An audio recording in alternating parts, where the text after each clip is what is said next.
in June, but also a football team with an illustrious past. They're celebrating 75 years of CFL football in the City of Champions, and the current version of the team would like to get back to the ways of its glorious past.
The Roughriders made some strong additions this offseason, but the most important move was getting this man back, Trevor Harris. Trevor only played in 5 games last year, but I truly believe if he can play in all 18 games this year, these guys can compete with anyone.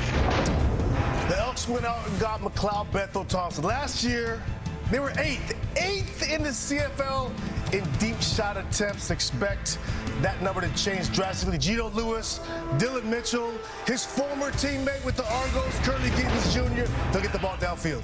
In just a few short months, A.J. Ouellette has become the face of the new look Riders, who expect his physical, in-your-face style of play to become their trademark.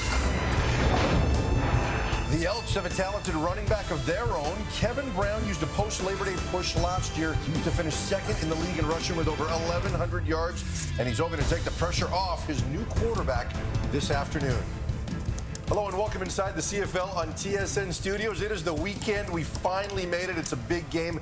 Edmonton and Saskatchewan this afternoon in Commonwealth, along with the panel of Milt Stegall, Davis Sanchez, and the coach, Jim Barker, was good enough to take time out of his busy schedule to join us on a Saturday. But, guys, so much at stake for both of these teams. And we know there's a lot of pressure on Edmonton for Corey Mace, the new face in Saskatchewan, trying to just bring a new culture here. What are you looking forward to seeing? Well, these two coaches, you got Chris Jones, Corey Mace, two guys that started as D-line coaches, became defensive coordinators. Chris Jones has had 2 years to bring players in. This is his 3rd year. He's got to go out and coach that team so that they're together. Where Corey Mace, he's trying to get a culture instilled. You instill culture by winning. That's right. You're Starts today. Right. Milt keeps talking about the uniforms. Those suckers tight. You like those? Those Elks, I need to give me one of those jerseys. Right. Yeah, I need to give me one of those. I'm going to talk about Curly Gittens because I really think he's going to be huge. They had a connection, him and Macbeth, bringing him over here, someone that he has that relationship with early. I expect him tonight just because the first game, I expect a lot of action between Macbeth and Curly Gittens. Let's see what happens tonight. Yeah, his quarterback, Macbeth. You know, he hadn't played in the league in a year. He was playing football, but he hadn't been to CFL in a year. The last time he was on the field was as a Grey Cup champion. He led the league in passing yardage. They're hoping for the same thing this year because the way he plays is going to assume that Chris Jones is working or not next year as an Elk coach. A lot of new names on here. Yeah, a lot of new names. But those jerseys are tight, though. Those are some tight jerseys. A lot of great athletes. Great athletes. Yeah, and we've been celebrating some great athletes in Edmonton's past. They had all the big-name quarterbacks here for a big dinner the other night. Names like Warren Moon and Mike Riley, our own Matt Dunnigan. A lot to celebrate there. Saskatchewan hoping for a lot to celebrate themselves. Plenty of new faces, but the rivalry between these two teams never gets old. It's the Elks. It's the Riders. It's the CFL on TSN. We'll send you to Commonwealth after this. On-camera stuff, right? We get that guy. Are you? Yes. It's a special weekend in Edmonton as the organization celebrates their 75th season. 14 Grey Cups, countless Hall of Famers, many of them signing autographs prior to kickoff today between the Elks and Riders. Awesome. Let's go, boys. An eventful offseason for sure for both of these teams. The Riders go out and get themselves a new head coach in Corey Mace. the Edmonton Elks get a veteran quarterback, to try to help them take the next step. Yeah, the last time we saw the guy they call Macbeth was 2 years ago when he was leading the Toronto Argonauts and hoisting the Grey Cup championship in November. Threw for over almost 5,000 yards that year. McLeod Bethel-Thompson makes his 48th start in the CFL tonight, leading the Elks. Trevor Harris led the Riders to a 3-2 start when in mid-July he was injured and lost for the season. Career completion percentage better than anybody. Corey Mace, now the face of the organization, making his CFL head coaching debut with the Riders. No pressure. And speaking of pressure on the other side, Chris Jones, just 2-7 at home last year. Buzzing the tower here at Commonwealth. Another flyover, CF18. It is hard. Goosebumps as we get set to kick things off at Commonwealth. These two teams met last year to open the season. Riders winning that one, and we are underway as this is kicked away and will be taken by Mario Alford at the 15. Alford, little high step, finds himself some room and eventually tripped up and taken down around the 38-yard line. Look at Trevor Harris, healthy and ready to go for the Riders. Well, mid-July, July 15th was when Trevor Harris went down. It was a game against the Calgary Stampeders. They had the Riders off to a good start. He looked good. Now the question was, how would he recover from that injury at 38 years old? Played in the preseason, looked real good physically and mentally, has exercised the demons. Get back out there and look pretty good in that second preseason game. He's about 116 yards away from 30,000 on his career through the air. Takes the first snap, fakes the handoff, looks down the field for a big shot early, and that one is knocked away as he was trying to find Sean Bain, who was over 1,100 yards last year.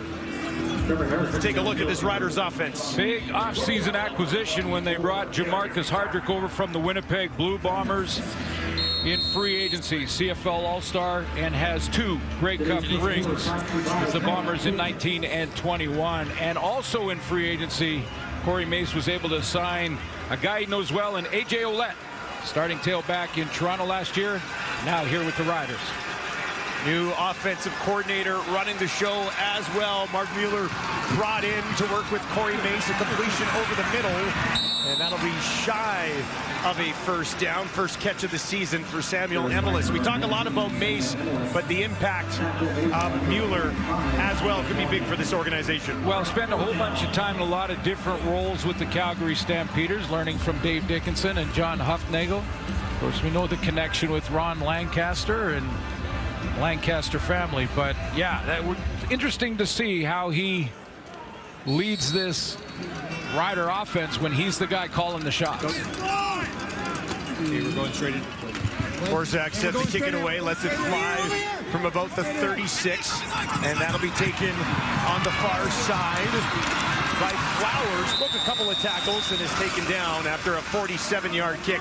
He stopped just shy of the 30. And our first look at McLeod Bethel-Thompson in the green and gold of Edmonton. Yeah, 18 games in 22 with Toronto, completed 67% of his passes. I mentioned just shy of 5,000 yards and 23 touchdowns. Was replaced by Chad Kelly in the Grey Cup late in that one. Kelly rallied the Argos, but is a champion twice over. 17 as a backup and 2 years ago. Led the USFL in passing last year and then found his way back to the Canadian Football League. Has a completion here early in the ball game, and they'll be taken outside the 20 as he goes to Javon Leake, who can return and get involved in this offense here for Edmonton. Well, veteran crew now returning, and the guy that leads that group is Mark Corte. He's the guy who's going to pick up the blitzes, make sure he makes the calls up front and protects MBT. And then the receiving corps, boy, they got some weapons. They brought over Curly Gittins Jr. from the Argos and Eugene Lewis. Remember how he started the season against the Riders here? A big bang down the sideline. How could I forget? 102-yarder. MBT in the pocket. He'll look to the far side, and he drops it in midfield. And that is Dylan Mitchell with his first catch of the campaign. Real nice sort of corner route, but I love the body control from Dylan Mitchell as the ball arrives. He's just going to kind of turn to the outside, a real shallow corner route. See how he contorted his body back inside to make the catch. 4 touchdowns, just over 530 yards last year for Dylan Mitchell. Kyron Moore on the 6th game, injured on the final play of practice this week. So an opportunity for Dylan Mitchell to continue to build on the first couple of years of his CFL career. Now they'll hand it off to Brown. Brown broke a tackle. Might have been a face mask there as we saw multiple flags fly, and did a pretty good job to find some positive yardage. These two teams played each other 3 times last year. Mask, Saskatchewan, number 11. We'll go up 15 yards from the other play. It's going to be first down for Edmonton. Newcomer Malik Carney, newcomer to the Rider lineup. Got the face mask right there. Left hand on the mask right there, and that twists him around. Easy call for the officials. And a new set of downs for McLeod Bethel-Thompson. A work from the 31-yard line of the Riders. 4 receivers to the left from McLeod Bethel-Thompson. And he goes right over the middle down to the 25, gets about half of what they need to Hergy Mayala against this Riders defense. Yeah, potential for a pretty good defense, especially in the front 7. You got Micah Johnson up there in his 59 career quarterback sacks. Anthony Lanier's no slouch either. And then Jameer Thurman leads a real good linebacking core. Newcomer is C.J. Avery, but C.J. Rivas, man, great season last year. And Roland Milligan was their best defensive back. He only played 4 games due to injury, but they were good for him. 17 tackles, 2 interceptions in those games. Another completion, this one to Eugene Lewis for a first down. I'll say this, good offseason for the Riders, I thought. With the coaching change and some of the additions they made, and a good drive to start this game for Edmonton. Really is, and this is what you're going to see from McLeod Bethel-Thompson, a guy who really stabilizes the quarterback room. Starts this game 4 for 4. Not many defenses, if any, that he hasn't seen before. Hard to really fool the veteran in McLeod Bethel-Thompson. 4 for 4 for 42 yards, and they are in the red zone. Back to Brown. Broke 1 tackle, managed to push ahead for a yard or 2, but a pretty good push there from the Riders. Well, this is an area, sorry, Dustin, this is an area where the Saskatchewan defense has to improve. I mean, think back to last year, they were 7th against the run and giving up 123 yards a game, and you know that puts offenses in a real control position. They got balance in the offense, good run, so they got to get better stopping the run, and that's why I mentioned that front 7 with Micah Johnson and Anthony Lanier. It starts there. Also 9th in the league in sacks last year with just 37. Empty backfield for MBT here. 4 options out to his wide side right as they work from the 10. Goes underneath, and a flag on the play. Back by the pocket. And is this drive going to stay alive? It's going to be a hold. I was going to say Malik Carney looked like he got pulled down. Holding, Edmonton, number 62. The penalty is declined. It's going to be 3rd down. Martez Ivy with the hold. You know, when you play against defensively, when you play against McLeod Bethel-Thompson, I think teams from a couple of years ago will tell you there's the holding right in the middle of your screen, and they'll tell you got to be patient. You know, just try. You know he's going to rack up some yards. There's not many defenses he hasn't seen. So try to be patient, bend but don't break, give up field goals not, if you're giving any points, give up field goals not majors. Another addition for Edmonton in the offseason. Boris Beatty comes in, a career high 94.9% last season with Toronto. Good opening drive, though, for the Edmonton offense. Move the ball and get the scoring range. Well, this team's got some pressure on them this year early. I mean, of all the teams in the league, you go 4-14 in back-to-back seasons.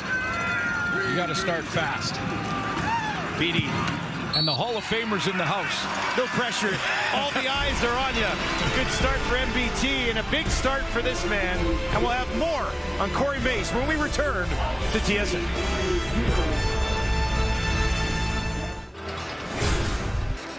Corey Mace, the new head coach of the Riders, brings a great resume after his time in Calgary and Toronto. For more on that, let's send it down to Tom Gazzola. Yeah, thanks, Dusty. Corey Mace, under the tutelage of guys like John Huffnagel, Ryan Dinwiddie in Toronto, and, of course, Dave Dickinson in Calgary. 3 great quarterbacks, offensive minds, and interesting for a guy like Mace, defensive guru, obviously. But he said that he paved the way, or those guys paved the way for him getting this head coaching gig with the Riders. And the other thing, too, talking to him, you realize really quickly, he understands the honor and responsibility that comes with trying to lead the green and white back to glory here in the CFL. Yeah, I mean, it's a sought-after position for many coaches, and he has an opportunity, considering where they're at coming out of last season, to really elevate them again. No question, and he's trying to build that chemistry and allow the team in the locker room to take ownership. But I loved what happened through the interview process with Corey Mace, where there was a lot of people interviewed, and they did their due diligence. And when Corey Mace was on the phone with the team, he said, "Hey, I want this job. I'm going after this job. You guys got to give me this job." He wanted it badly. Here's Harris, his quarterback, finds his spot just inside the 50 to drop one in to Jarrett Stearns. Second completion of the day for Harris. 18 yards to Stearns. Start out with the run, and then you can go after that into that second down passing game, and this is the accuracy you're going to see and why that completion percentage so good for Trevor Harris. Career, just over 70% of his passes completed because of accuracy like that throw. That is the highest career percentage in the history of the Canadian Football League. 1st and 10 from the Edmonton 47. Nice tackle on the far side as A.J. Ouellette tried to get going, but he could not. Nick Anderson, a part of this Edmonton defense. Yeah, let's take a look at the D, and a couple of rookies up front, rookies to the CFL anyway, and the veterans, Elliott Brown and his 2 sacks last year. Again, some young guys in the linebacking core, but Niles Morgan is not. He's a veteran who led the team in tackles a season ago, and Kai Gray was their nominee for outstanding rookie in his 2nd year. He and Darius Bratton, both 2nd-year players. 2nd and 10, 3 to the left, 3 to the right for Harris. Goes to the left, has a completion, and he's got a 1st down as he finds his running back. A.J. Ouellette takes him down inside the 30. Well, A.J. Ouellette comes out of the backfield, and then he's just added in, and then will sit down. He's got to find that soft spot in the zone, find a little bit of a hole, sit in front. The deep routes will pull the linebackers off of him, and if Trevor Harris is on time, which he is, new set of downs. Leon O'Neal Jr. with the tackle for Edmonton, but they'll work from the 28. Nice response here from Harris and the Riders. Back to Ouellette, and he is upended immediately on the play. Cordell Jackson, the safety down, play in the box, and he's just looking like he's playing the run here. Tight offensive set. Receivers and a fullback in, so the safety comes down and plays the play. Jackson, defensive rookie of the year in the indoor league last year, had 8 interceptions, preseason interception with Edmonton as well. And slides in there with Purifoy unable to go. Harris takes the snap, settles down in the pocket, looks downfield to the end zone. He's got it. Sean Bain with the touchdown. Riders go on top. What an answer.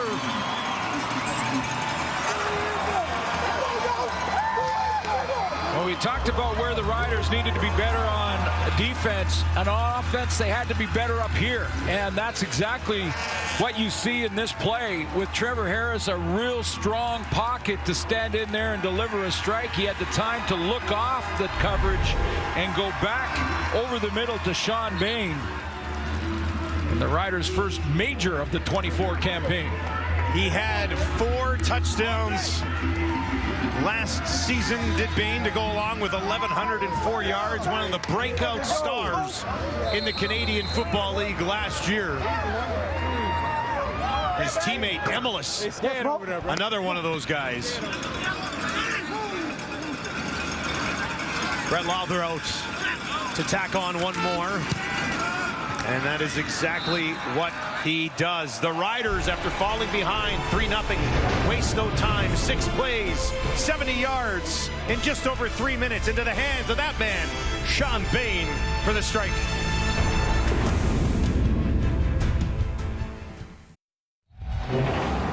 Well, sometimes this is what you get with a rookie free safety. You get a nice tackle on the previous play where he came up and made the play, and then you get a mistake as he gets locked into the wide side of the field. Stop it there. They're playing a 3-deep zone, and Cordell Jackson, the free safety, is locked into the 3-receiver side and leaves Sean Bain Jr. wide open through the hash mark. Probably one of the wrong guys to leave open, as Bain will make them pay. Now the return taken by Leach, and a great special teams tackle there by Strager. Edmonton will have the ball when we return.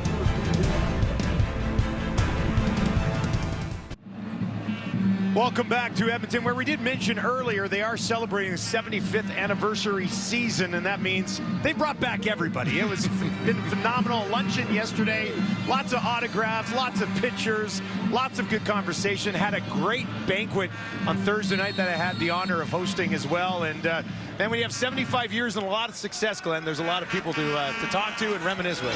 Left side of that quarterback picture was the quarterback room. Dunnigan, Damon Allen, Tracy Ham, all in the same quarterback room. That's just unfair. Here's Brown, and he gets wrapped up and taken down by Deontay Williams and Malik Carney. I mentioned 3 games these two teams played against each other, and Kevin Brown he was contained in the first 2, but then had the breakout game in that 3rd in September with 175 yards rushing. That was one of the games that pushed him among the league leaders on the ground last season. 6.1 yards per carry last year for number 4 in the anniversary jersey there, standing next to his quarterback, McLeod Bethel-Thompson. From the pocket, a little bit of time, dumps it off underneath. Mitchell trying to find some room, but he will not. Taken down at the 30. And that'll look to be a 2 and Elks as Julian trots onto the field. Now, some pushing and shoving well after the play. Feisty in the first game of the season. I love it. Well, first of all, watch the gang tackling. I think there's 12 Saskatchewan hats on the ball when McLeod Bethel-Thompson just basically dumps it off there to Dylan Mitchell. And they're closing quickly, make sure everybody gets involved in that tackle, and Mitchell can't get to the first down marker. This was a bit of an issue the last couple of years for Saskatchewan. After the whistle stuff, Corey May's trying to make sure that doesn't get started. Julian gets it away. Towering kick. Alford takes it cleanly just inside the 30. And after a 51-yard kick, he finds some room on the near side of the field. Mario Alford with a flag in midfield. Sidestepping along the sideline. Little tiptoe will take him down inside the 50. We will sort out that flag when we come back, and more with that man when we return. Ricky Ray in the house at Commonwealth.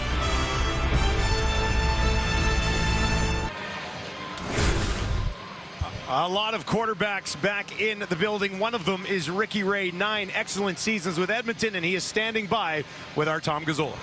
Lots of big names around Edmonton in the last week, Ricky Ray being one of them. Ricky, just how nice is it to be back in the 75th celebration? What did you make of it?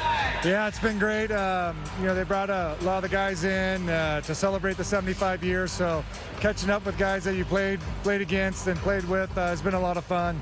You, Damon Allen, Tracy Ham, Warren Moon, Michael Riley, Matt Dunnigan. What's a conversation between those guys like? Yeah, it's been great just sharing little stories, some behind-the-scenes stuff that locker room talk and all those things, but we got to take a great picture in front of the Grey Cup with all of us together, and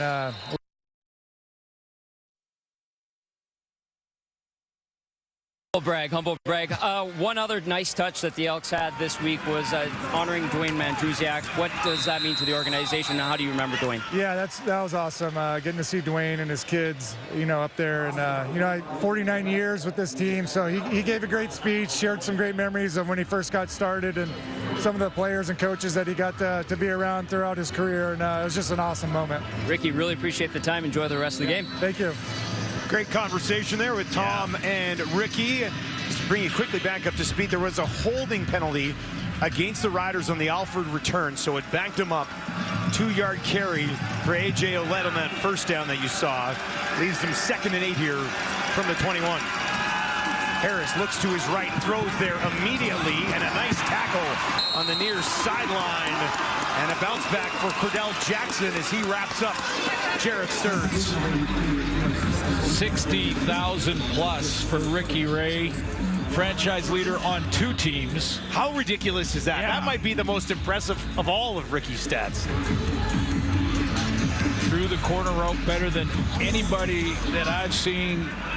Although, there's some good ones here that could throw the corner route. I mean, Warren Moon got it done too. Forsett kicks it away from the 15 in the direction of Javon Leak. Leak trying to spring himself to the far side of the field, but there's a flag at the 40. Leak trying to get around Korsak. He will. He takes it down to the 20, all the way to the 10 and home, and the crowd will love it. But a flag at midfield could wipe out a 74-yard return by Leak.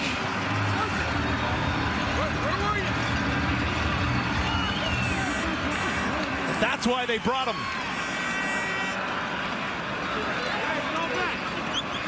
They're in return, illegal block. Edmonton, number 47. It's a 10-yard penalty. It's going to be first down for Edmonton. DK Bonhomme. Well, I'll say it early in the season. I've said it almost every year. If you're on the kick return team, punt return team, kickoff return team, and Javon Leak or Mario Alford, either one of these guys, either one are your returners. Do not clip, do not hold. They'll make somebody miss if your guy beats you, because these are 2 of the best in the game.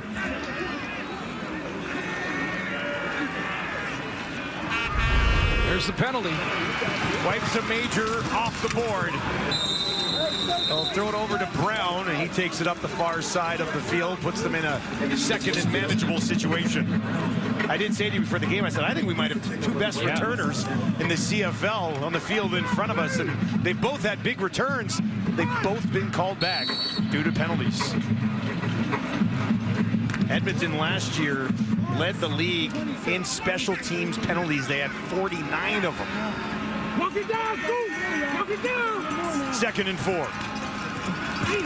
First down just outside the 40 as McLeod Bethel Thompson cruising along, now 7 of 8 in the game as he finds Curly Gittins Jr. Last time they were together, 1,000-yard season for Curly. Absolutely. That was back in 22, championship season. 5 touchdowns for Curly Gittins Jr. in that campaign, and that chemistry getting started early.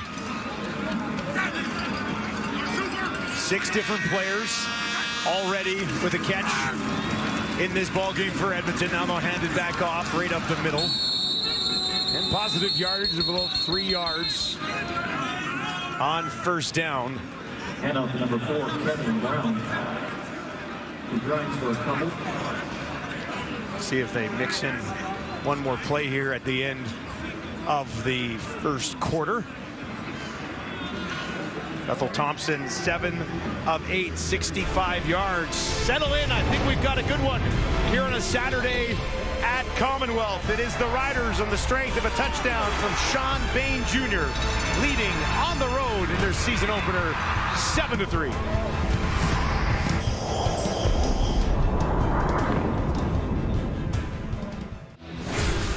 Well, we mentioned earlier a lot of great quarterbacks back this weekend here in Edmonton. One of them is Warren Moon, a Hall of Famer, 5-time Grey Cup champion, most outstanding player, Grey Cup MVP, and big honor for him, I'm sure. He's up in the booth with myself and Glenn Sooner. Warren, how you doing, man? I am doing great, guys. How are you?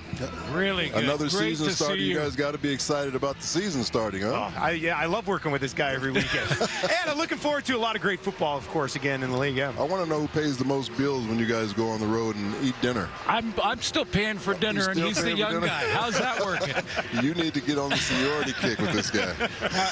Now, Warren, how's the festival? Getting around all these great Hall of Famers, how's that been? It has been unbelievable to come back and not only see the guys I played with, but other guys that I've known over the years, Damon Allen, Ricky Ray, Mike Riley, all the different quarterbacks that we've had in this organization.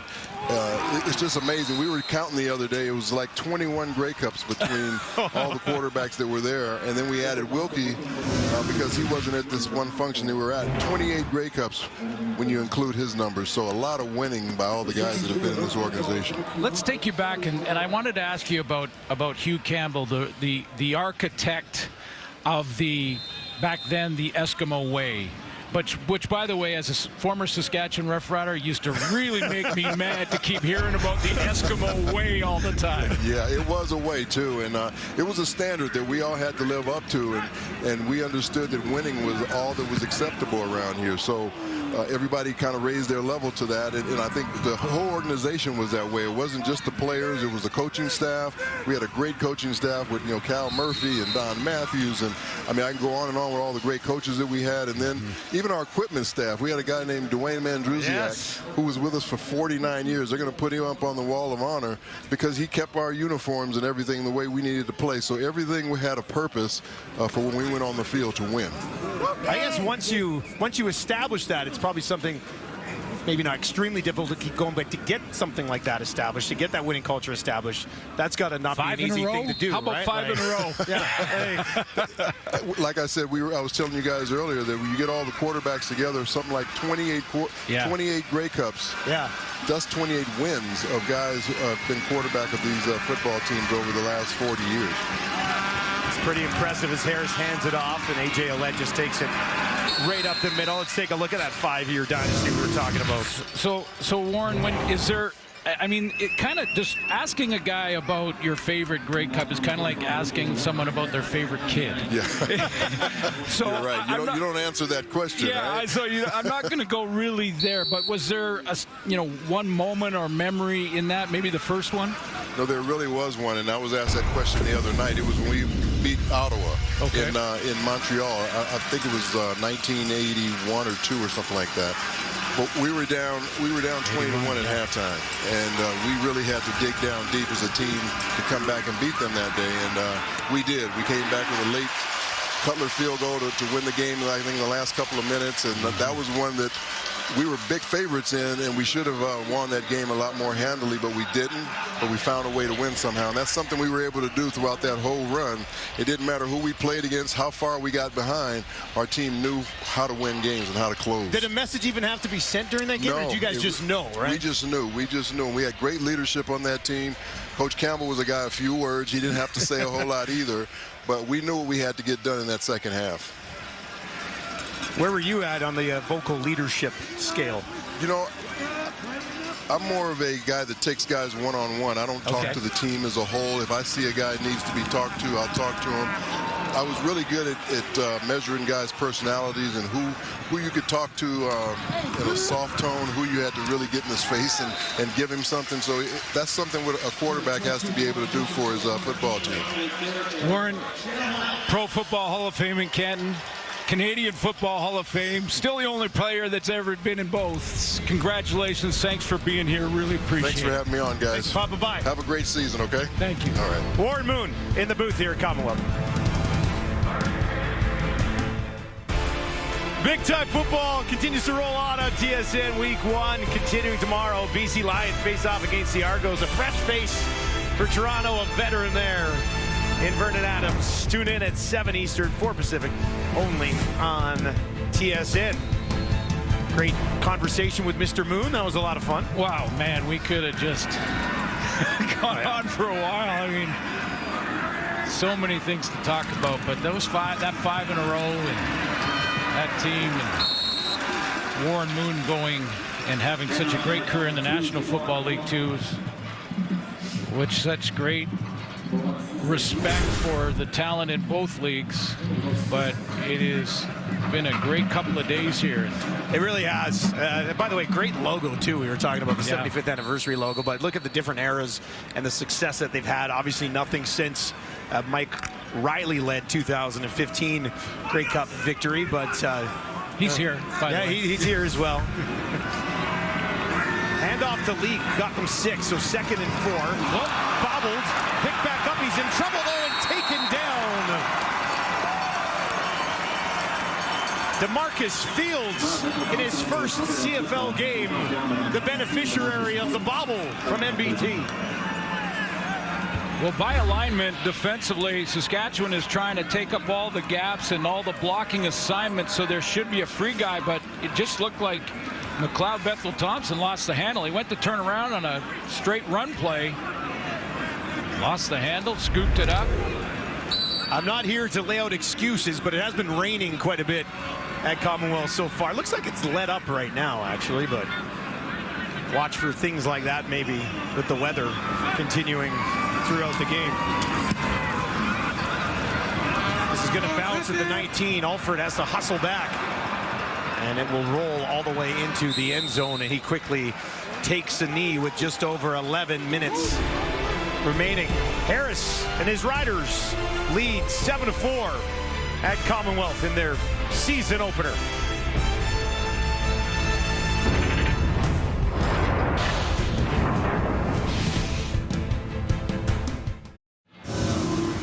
Welcome back. Today is Pure Later Tackle Hunger Night here in Edmonton since 2003, along with the CFL and its member clubs.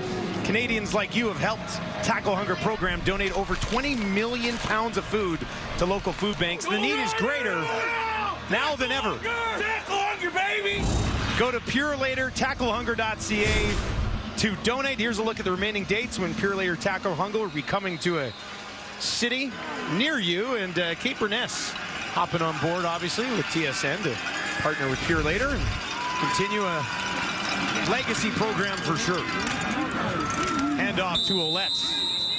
Yeah, I mentioned off the top, A.J. Ouellette, big offseason signing for Saskatchewan to, not only bring balance for Trevor Harris into the run game. You look at the 1,000-yard season last year in Toronto, but also just the attitude, just the attack mentality to attack the line of scrimmage, and the way he runs the ball really sets a tone for your offense, get your offensive line fired up. You can see he's packing some big guns. Oh, yeah. I think he works out, Glenn. Yeah, I think he's seen a gym or two. Here's Harris over the middle. He drops it in at the 45. Excellent throw from Trevor, and he finds Schaefer Baker for the first time as the skies open up once again here at Commonwealth. Well, you're going to see tremendous accuracy here from Trevor Harris. He has a pretty tight window to try and fit it in there. 3 Edmonton defenders breaking on this football, and Trevor Harris has got to thread the needle. Nice move by Schaefer Baker over the middle, and he fits it in as the rain starts to come down. Would be tough to get caught out in something like this. And there we go, a little bobble. Yeah. Ball security, I mean, that's got to be a reminder in the huddle, and defensively in those huddles, you're saying, hey, hit him, pull at the ball, tackle the football, because in these kind of conditions, it can happen. That's that. You saw McLeod Bethel-Thompson, and there Trevor Harris losing the handle. Whoa, whoa. As of both quarterbacks dealing with some issues here. It's weird because it absolutely pours, and then right now it's kind of let up.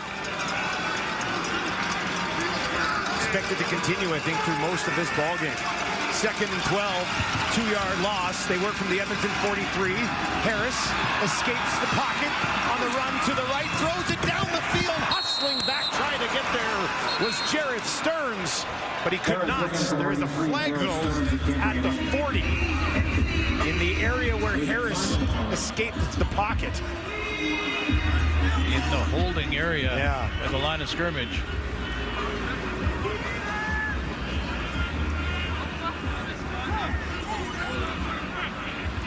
Second down. We have a player misconduct foul. Saskatchewan, number 61. We're going to go back 15 yards from the end of the play. It's going to be third down. 24-year-old out of Louisville. Yeah, rookie left tackle. Trying to give his side of the story.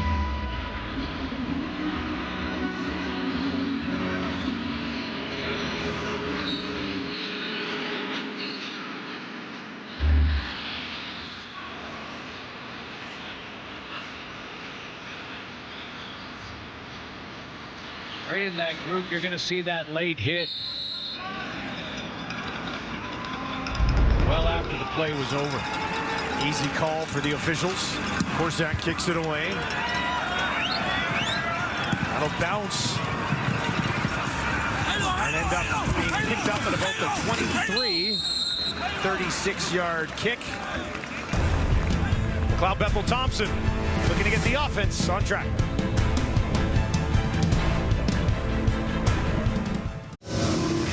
Well, a return to the Canadian Football League for McLeod Bethel-Thompson. This is when we saw him last. 5 seasons and some success with the Argos. Early Gittens Jr. there, one of the targets for McLeod Bethel-Thompson. MBT and East All-Star in both 2021 and 2022. Now trying to help this Edmonton franchise get on track. Goes to his running back, Brown. Brown wrapped up, taken down. C.J. Rivas gets some help from Jameer Thurman. And a short pickup for Brown. Big year for C.J. Rivas last year. You know, Larry Dean maybe led that group. He's now on the coaching staff with Saskatchewan, but C.J. Rivas just an all-star season. And his only interception of the year against Edmonton. Second on the team in tackles last year behind Larry, as Glenn had mentioned. And moved him around last year as well. Spent some time at safety. MBT backpedaling, in trouble, throws it near side. Was that picked off? No, they'll say incomplete. It was Milligan, who had a couple of thefts in his 4 games that he played last year. Mentioned Micah Johnson in the middle of that defensive line for Saskatchewan. And I went back and looked, 144 career games. Look at the power move, just straight bull rush from Micah Johnson, forcing Corte back on his heels. And I started to look at 144 games, say average of 40 plays per game on defense. Well, you did the math on this? That's 5,760 double teams that Micah Johnson has had to fight through.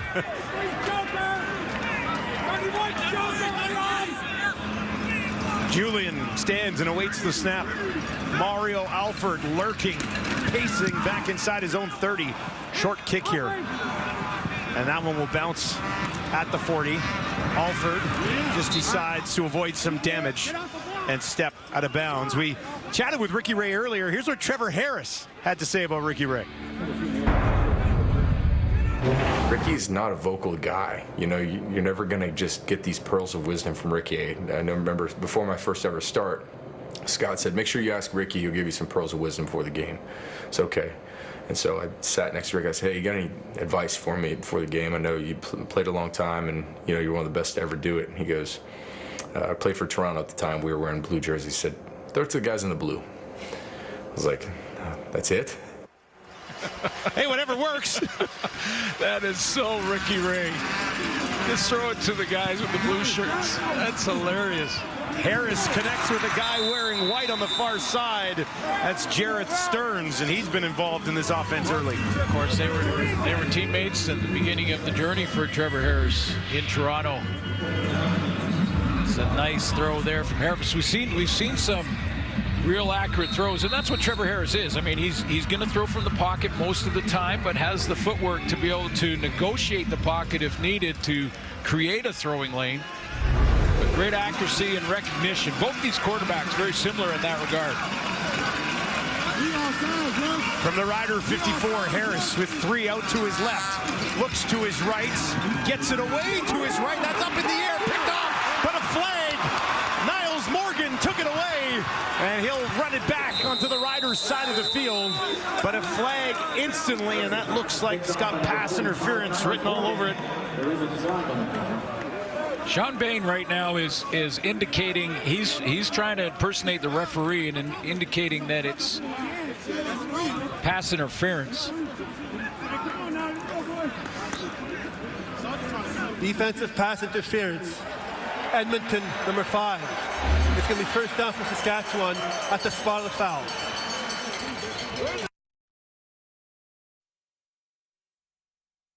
Yard of the line of scrimmage. You can jam inside of 5, but he climbs over Schaefer Baker, and I think it was the right hand pulling the shoulder pad and not allowing him to jump that he gets called. The crowd here doesn't like it. Going to lead to a gain of 25 yards. Ball will be spotted at the Edmonton 36. They'll have to bear down defensively now. 1st and 10. Harris.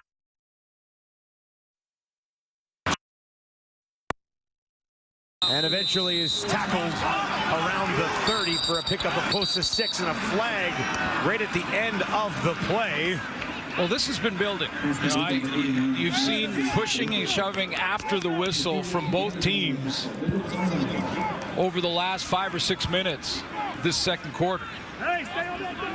And the officials have had enough of it.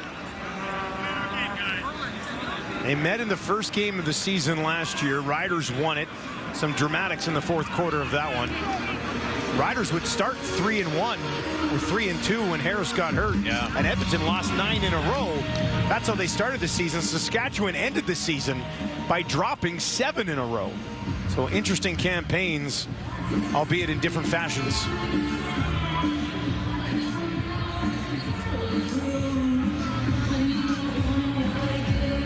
I believe Logan Ferland is the guilty party here. We have a rough play disqualification. Ooh. Saskatchewan, number 63. It's a 25-yard penalty applied from the end of the play, and it's going to be 2nd down.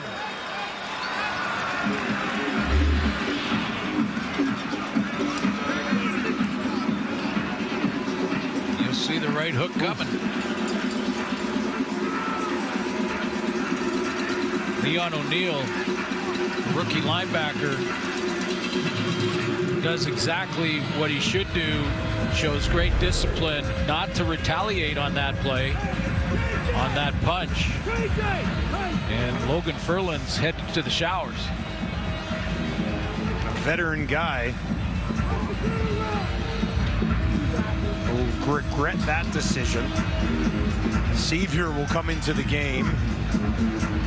A veteran in his own right, 28 years old. Well, you could feel this building. Yeah. I mean, both teams were pushing and shoving, a little bit extra one after the whistle, and then it was after the whistle plus a few seconds, and then it escalated to a right hook, and that's it. And the head coach does not like that. I mean, this is I mentioned off the top, this is an issue, or has been over the last couple of years. Now, different coaching staff, different approach, and he's trying to set the tone early. It's not going to be acceptable. Sevier comes in, slide into that right guard position for Ferland, which is where he had all of his starts last season. Well, that's a 6-year veteran. I mean, that's a luxury to have free agent Ryan Sevier to move into that spot, but it makes him now, that's it. Nobody else. Offensive lineman dressed, yeah. And it's 2nd and 29. Does Harris have a big chunk in him here? 4-man pressure. Harris under trouble. Gets away, but not a second time. He'll be wrapped up and taken down by Broderick.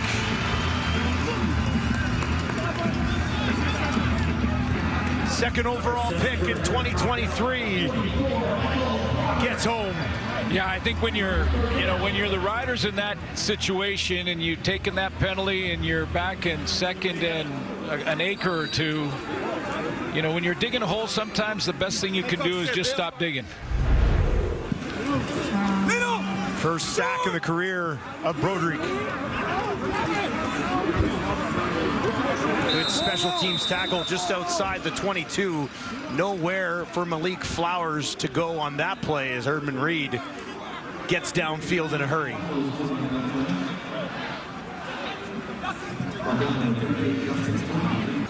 Looking forward to that season. I think the Edmonton Elks and their entire staff is looking forward to this season. You have to be pretty excited. That one off the hands of the intended target was Malik Flowers, who just handled that last return for the team. And that'll bring up 2nd and 10. MBT's now 8 of 12 for 71 yards. Well, the key now for the Elks is you know, Chris Jones has had some time now to bring in the athletes he wants, and he's had good athletes over the last couple of years, good players, good football players. Now the key is to bring them all together. That's where McLeod Bethel-Thompson and his leadership can really help. Bring them all together and create a great team. 2nd and 10 from their own 22. MBT stays in the pocket, goes down the field, and it falls incomplete. He was looking for Curly Gittens Jr. Got a hand on it, but could not haul it in. Sure, if it was Jaden Dahlke that looked like one of the Rider defensive backs flashed in front of that, maybe distracted the throw just enough. No, it wasn't Dahlke. He came from the other side and continued through with the hit. Looks like it was C.J. Avery, the linebacker.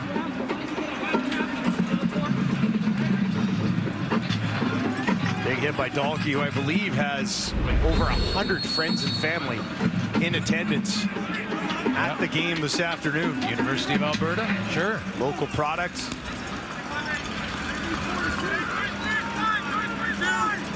Not very often you get a bunch of Edmontonians to put on Riders jerseys and come to Commonwealth, but I'd assume in that's the situation today. Great kick, backing Alford all the way back. Has to take it at the 20. Booming punt from Julian, 69-yarder. Now Alford with flags on the play. He's going to take it down to the 40. Will he be caught? Does not look like it. Mario Alford all the way to the house on the return of the punts. 91 yards if it stands, but multiple flags back in midfield. Yeah, great to see a huge punt, but when you have a huge punt, you can outkick your coverage. This would be the 2nd return touchdown called back on a penalty today. One both ways.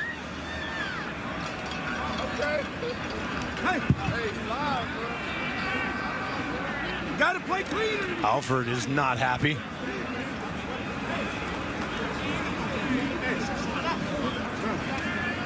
You a fucking dog. Special teams penalties. 2 penalties against Saskatchewan. The first one is holding while the ball is in the air, number 32. That's the penalty that's going to be applied. We'll go back 10 yards from where the ball was caught. The second penalty is an illegal block against 33. That one is declined. It's going to be first down for Saskatchewan.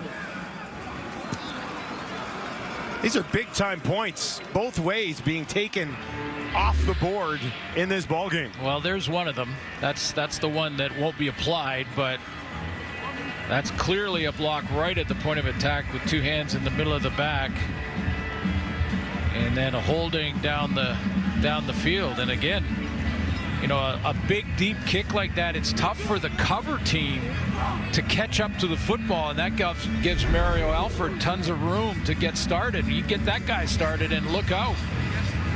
You can see the frustration in his face. He's going to talk to that return team at halftime and say, guys, if you see his name tag, do not touch him.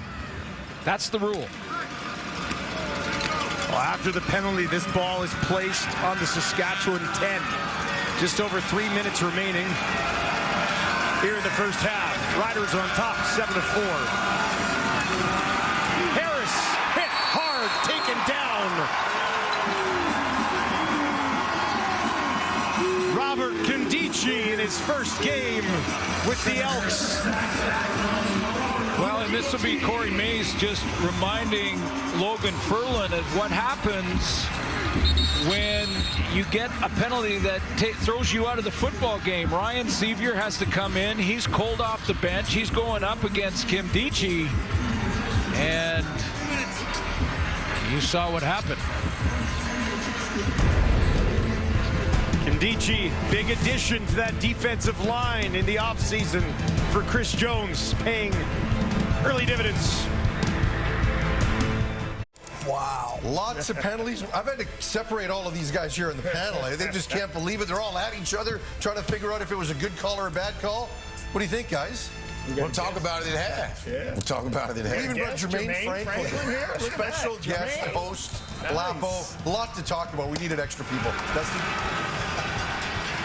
Officiating discussion on the way at halftime. There's the handoff. Finally, maybe something to work with. A.J. Ouellette pushing ahead. It was 2nd and 16. He got a lot of it back, but it'll still bring up 3rd down here with 2:45 on the clock in the second quarter. Well, room to kick it, but this is where your returners feel like it's downhill. Mark Mueller taking over here at offensive coordinator for the Riders, but even put with some of these penalties, that last sack, number of 2nd and long situations. Now they have to kick this away from their own 5-yard line. And that'll be taken cleanly by Flowers. There's a flag as he's taken down just inside his own 50 after a 51-yard kick from Adam Korshak. Well, both coaches got to go in. Return, illegal block, Edmonton, number 47. It's a 10-yard penalty. It's going to be 1st down for Edmonton. Yeah, both these coaches got to go in at halftime and talk to their special team return teams. Just to remind them of how devastating a penalty is on a punt return. We talked about the skill of Javon Leake for Edmonton or Mario Alford for Saskatchewan, but even aside from that, if you just catch it, no penalty, and don't move from there, you get, way better field position. Edmonton had 1,500 yards in penalties last year, highest number in the league. Neville Thompson stays in the pocket this time, near side, looking for Mitchell, who turns and gets it. Back shoulder catch from Dylan Mitchell, and that moves the ball into the Riders' side of the field. Well, nice acting by Dylan Mitchell. The accuracy of the throw is there from MBT. He puts it on that back shoulder, and then you just got to sell it. Coverage down the field. Looked like it was DeMarcus Fields, and he doesn't turn in time. Turns to look for that deep ball instead of the throw behind. 21-yard catch for Dylan Mitchell, team high 49 in the game so far. Now they'll dump it off to Brown. Brown, where's he going to go? Just decides to lower the shoulder. Gets wrapped up and taken down by Roland Milligan, but picks up 5 yards on the play. Both these offenses have had trouble running the ball between the tackles, and this is the sort of progression for that. If you want to keep your tailback involved, it's an extended run, really, just dumping the ball out of the flat, little screens either side. Both Kevin Brown and A.J. Ouellette try and get them going in space. And Brown has more yards through the air today than he does on the ground. 2nd and 5 from the Riders' 45. MBT finds Lewis. Nice move. Takes it down to the 35 for a 1st down. Edmonton as they try to march here in the final moments of the first half. Well, plenty of time. I mean, they can run their offense. They're going to get back and huddle up. We got plenty of time just to run the normal offense, and within 10 yards of running your red zone offense. Special set of plays, almost a separate playbook for inside the 20. Bethel Thompson now up to 107 yards through the air in his first half as the Elks quarterback turns, hands it off to Brown. Brown trying to kick it to the outside, and he will. Takes it down inside the 25 before he's popped out of bounds. Biggest running play of the ball game for Edmonton. That's another Javelin 1st down. It's like Malik Carney here is going to try to take an inside move and does it at the wrong time. Carney goes upfield, he goes inside, and he gets caught trying to take that inside pass rush move with a run play going right around the edge. Knocking on the door of the red zone with just over a minute remaining, looking towards the end zone, and they've got it. Hergy Mayala, one of the new guys brought in the offseason. as a member of the Edmonton Elks. McLeod Bethel-Thompson finds him in stride. Stands in there and throws a strike. Anthony Lanier trying to get in his vision with a bull rush down the middle, but it doesn't bother the veteran McLeod Bethel-Thompson. Throws it around that arm and hits Mayala for the TD. Evenly played first half of football here. Both quarterbacks relatively accurate so far. Neither team really able to establish the running game. And both teams with a return touchdown called back. And Edmonton on top here, 11-7. Nice combination routes. It's going to be Mayala here, and little inside route to try and distract coverage from that deep middle. Mayala just trying to cross the face of the deep player. Roland Milligan has to stay on the outside and play both the wide out and that slot back position, and Mayala on the inside move. Really wrong either way, because if he sinks down inside on Mayala, McLeod Bethel-Thompson throws it down the rail. From an offensive perspective, eerily similar look to the Sean Bain touchdown on the other side. Capped off a 5-play, 71-yard drive that took just a minute and 18 seconds. MBT now 12 of 17 for 121 and a touchdown. Trevor Harris 8 of 11 for 116 and a touchdown. This will be booted away one more time. Mario Alford waiting for it, takes it at the 5. Alford back to the 20, finds a little bit of space. Nice return, takes it outside the 40-yard line. And with 59 seconds on the clock, good field position here for Trevor Harris. And you go. Yeah, you're full on go here. Trying to at least get into field goal range if you're Trevor Harris. A minute in Canadian football?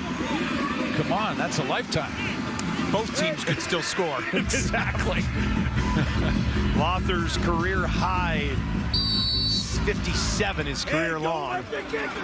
Hit one from 56 last year. They start on their own 41. A.J. Ouellette slides in left of his quarterback.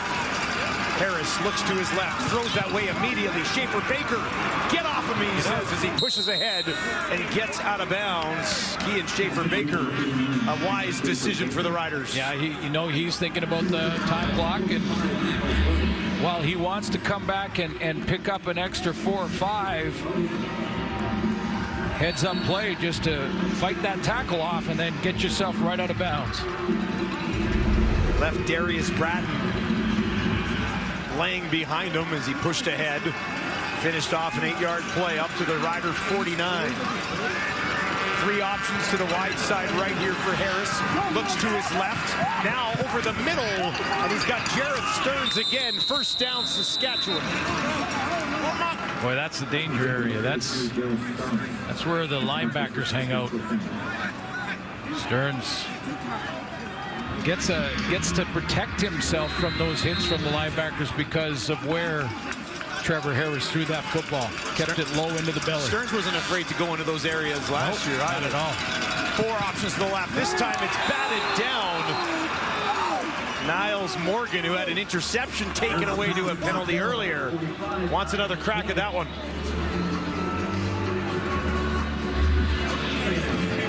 Show blitz, so he's trying to make Trevor Harris think that he's going to go after him and come on a blitz. And what does he do? Shows blitz, drops out, hangs there, and he almost threw it right to him. Watched it all the way into his right hand there. There's Hall of Famers all over the place. Everybody in the booth getting crowded.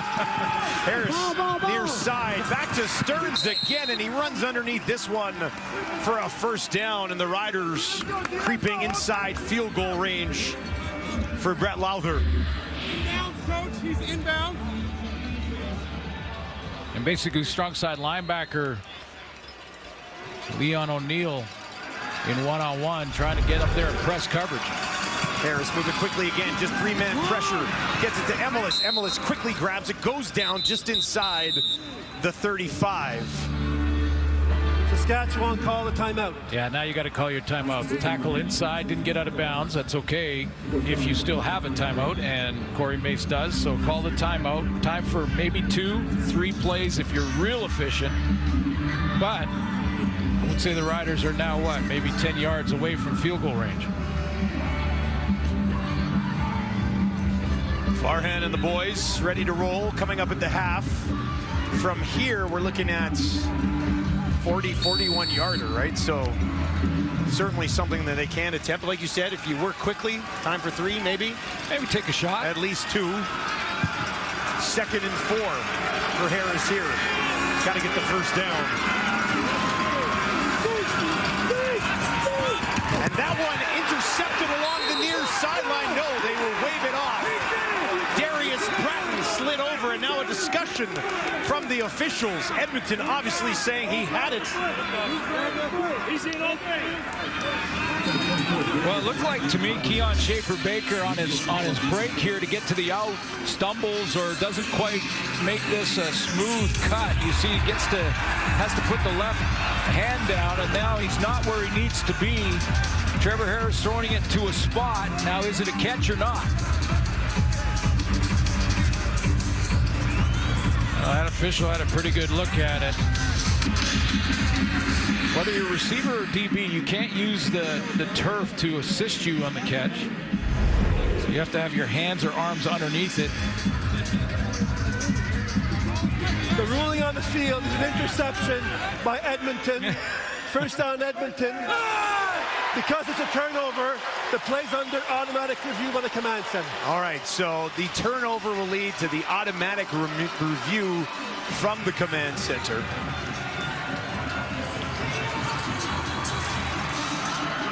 Well, Darius Bratton gets his first pick early in this campaign. He had one last year.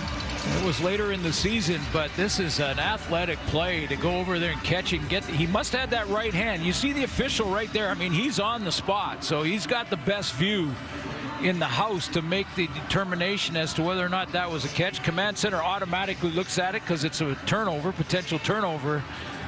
And I'm not sure I've seen a more excited reaction from Chris Jones on much of anything. I don't know if Chris Jones has smiled in the last 2 years, so feeling pretty good about where his team is at right now, even though it's just an 11-7 lead, but still at least a good attempt at 3 points taken off the board here. Exactly. Possibly. That took points off the board, that play. Take a look inside the CFL Command Center where they have our announcement ready. Let's head down to the field and get the call. Upon further review, the ruling on the field stands. It's first down for Edmonton. First interception of the season thrown by Trevor Harris. Well, Trevor Harris is a timing passer. I mean, he's throwing to the spot, and Schaefer-Baker on that, you saw him stumble, and that was a split second. Allowed Bratton to get there, and Schaefer-Baker couldn't get to the spot he needed to be in. What an interesting first half of football. No shortage of things to discuss for Farhan and the panel. A couple of great returns called back. Both quarterbacks certainly having some moments. The Riders get Sean Bain into the end zone. The Elks reply with Herji Mayala, who was brought in after a couple of years in Calgary and a couple of years with Montreal. Had just 7 catches all of last season, but I know there was a preseason buzz around Mayala, and looks like he might fit in. There he is with his first touchdown thrown by McLeod Bethel Thompson since joining Edmonton as well. And Mayala is with Tom Gazzola. All right, guys, heard you, Maela, here with the touchdown late in the quarter, and heard you just in terms of getting the chemistry going with MBT. How has that come along? How's that progressing? I think it's been pretty good. Me and him have a past experience together in the USFL, so kind of just kept that thing going, and then we try to make the best of it. To get that late touchdown, what does that do for you guys going into the second half here? I think it does great for us. It just give us a lot of energy. We get the ball back to start the second half, so hopefully that we keep it going. Reggie, thanks for this, and we'll see you in the second. Thank you very much. All right, Farhan and the panel will throw it back up to you guys. Thank you, Tom. Well, a lot to chew on in that first half. First quarter, things were kind of rolling. Both offenses got things going. They scored early, but then the penalties really took this game over. We saw 3 long returns, 2 touchdown returns get called back. But the big one, Logan Ferland gets ejected, a 25-yard loss, and it really tipped the balance of that first half, didn't it, Chaz? Absolutely. At that point, the Riders are up by 3, driving with a chance. They're in field goal range, so they're definitely get 3, chance to go up by 6, or a touchdown puts them up 10. Instead, the blow to the head, which we know is going to get called now, a blow to the head, and now they're down 4. What a swing and turn of events. Well, and I know some people are going to say, there's no way he should get kicked out for this. Well, now you can't make a blow to the head, to the helmet. I don't care how soft you think it is, whatever it may be, that is the correct call. If he connects with that, he doesn't connect. That's why. Well, no, he hits him like. My point is what you're saying. I'm agreeing with you. I'm saying that it doesn't. It looks soft because it's not a full connect. Right, if exactly. he connects that swing in the head, that could hurt. That could be serious. But now the president, it's been set now. Yeah. From now on, if we ever see anything like that, the player should be kicked out and there should be a 25-yard penalty, right? That's the baseline. See, and that's when I first saw it, I thought it was 2 guys pushing.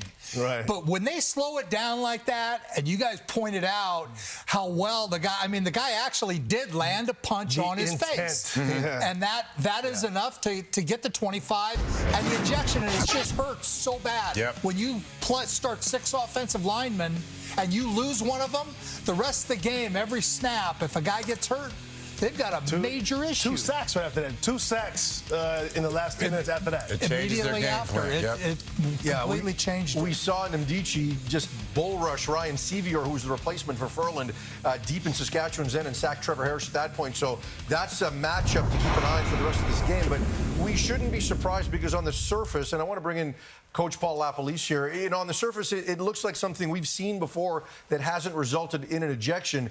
But Lapo, the league warned teams about this, didn't they? Yeah, this spring they talked about there's a point of emphasis. All the stuff around the football they want eliminated. And the coaches agree, hey, call it, make sure you call it so we can get him out. Think about last year, Zach Collaros, the shot to the head. You got to make sure that you're telling your players not to do any of the stuff around the football, especially in a league where the Guardian Caps we're trying to protect people. We're doing player safety. They do not want players doing all that extra stuff and blows to the head. I agree with what Milt said. A blow to the head, whether they tried it or not. There you go. Now, again, that's going to affect things a lot. It did in that situation. It will with the Saskatchewan offensive line. But we talked about the returns. And, I mean, the best part about this game, and returns are under scrutiny this offseason, more so kickoff returns. But we saw 3 punt returns get called back due to penalties, 1 by Leak, 2 by Alford. That's got to be tough to watch if you're a fan and if you're Corey Mason on the sideline. And you're trying to change the culture around penalties. That's tough to digest, Jim. Well, it's all tied into discipline. And, they don't want to block a guy in the back. They're trying to do what's good for their team. I can remember sending teams out after a half like that and saying, don't block anybody on a return. Just don't block anybody. Let the returner get at least 5. I feel like a lot of times with that is, and you know this, it's a personal battles that happen. Like, we see some of those blocks and say, that's so obvious. You know it's going to get called, but something happens on the line of scrimmage, a battle with guys getting off line of scrimmage, then they get down the field, they're so upset, they end up doing something that they shouldn't be doing. Everyone was obvious. Yeah, so obvious. Sometimes I just wish those refs just keep it in your pocket. I know it's a flag, but it could be a flag thrown probably on every single return. Sometimes just keep it in your pocket, baby. Let them have the touchdowns. Keep the excitement of the game going. Now they get graded every week, too. I understand that. Why didn't you call this? Yes, but there's a lot of times they could call it every single time, and I'm sure there's some times they keep it in their pocket. When you see a guy going for a touchdown, no, I'm going to keep it in my pocket because they're going for a touchdown. Let them have it, baby. It's all for the fans. It's a good thing you're on the panel and not on the field as a ref. 5 penalties for 75 yards for Saskatchewan, 3 for 38 for Edmonton, but that doesn't factor in all those lost return yardage. When we come back, we will check in with Paul LaPolice as we look ahead at tomorrow's game between BC and Toronto. It's competition, but I treat it like my dinner. Where you from ain't no rest for the wicked. Where I'm from ain't no rest for a winner. If you believe in me, I can make it easy. Just believe that I'm really so special. Cause where you from ain't no rest for the wicked. Where I'm from ain't no rest for a winner.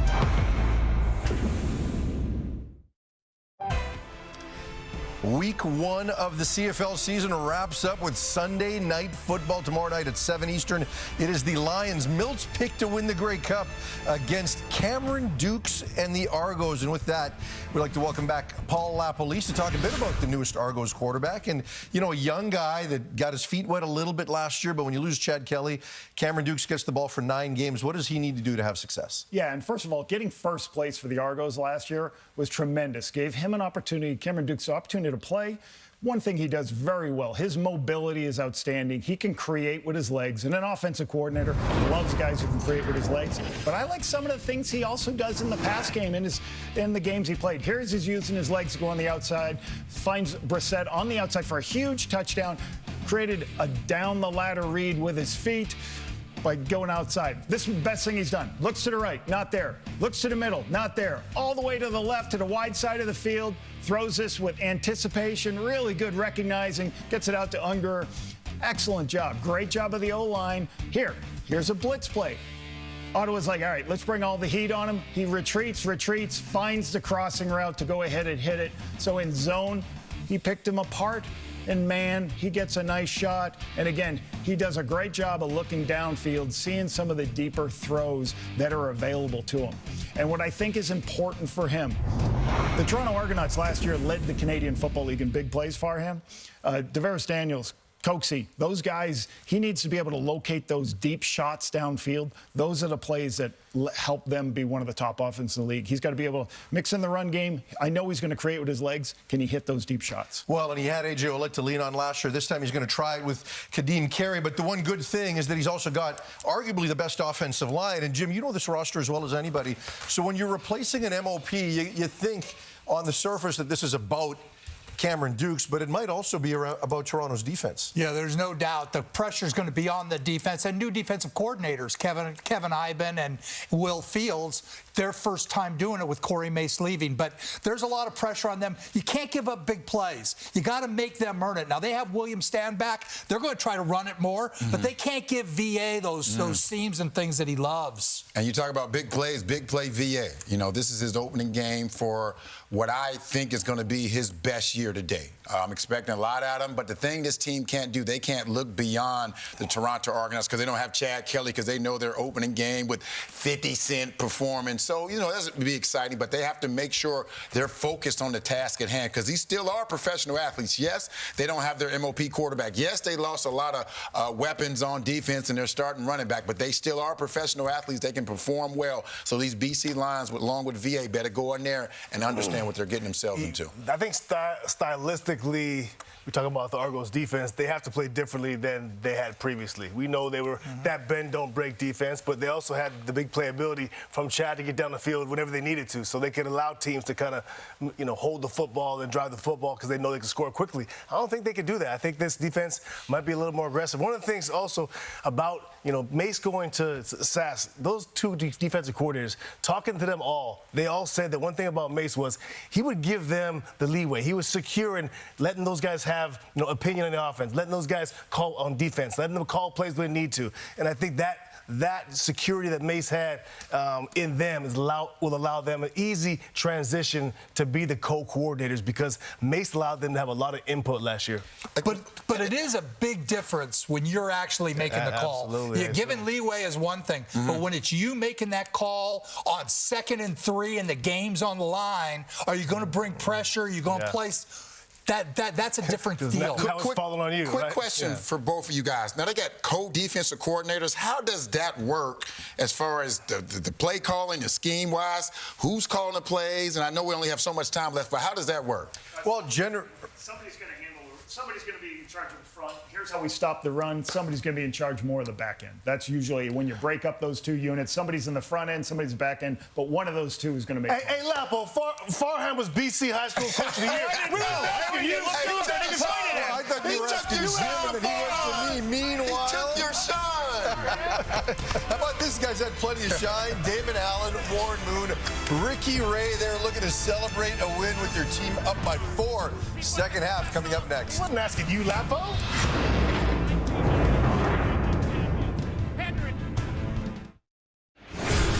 Third quarter action coming up. Edmonton leading the Riders 11-7. That's 7 for the Riders. Coming from Sean Bain Jr. Just one catch, 27 yards, and touchdown. He's with our Tom Gazzola. Sean, you guys have 153 yards through the air. You've got 27 of those. You got the touchdown. What did you like about your first half offensively? We were able to, see what they were playing. We were able to make a couple catches, but not enough points on the board. So far, we just got to finish the game. Is it as simple as saying you got to stay patient, stay with the game plan, or what do you want to see from the group in the second half here? Yeah. I think we're getting a little too wide-eyed when we see plays and see zones and things like that. But I think once we really get settled in, I think we can have fun. All right, Sean, appreciate the time. Thank you. One of the things you might want to do is get him involved a little bit more. Just 2 targets to Sean Bain so far, 2 targets to Emlis. Steady diet of Jareth Stearns and Schaefer Baker so far for Trevor Harris, who's 12 of 17 for 155 yards, touchdown, and an interception. But boy, is it good to just see Trevor healthy and back on the field here for the Riders. Edmonton will get the ball to start the third quarter. Rain continuing to pour down here at Commonwealth, as this will be taken by Leak.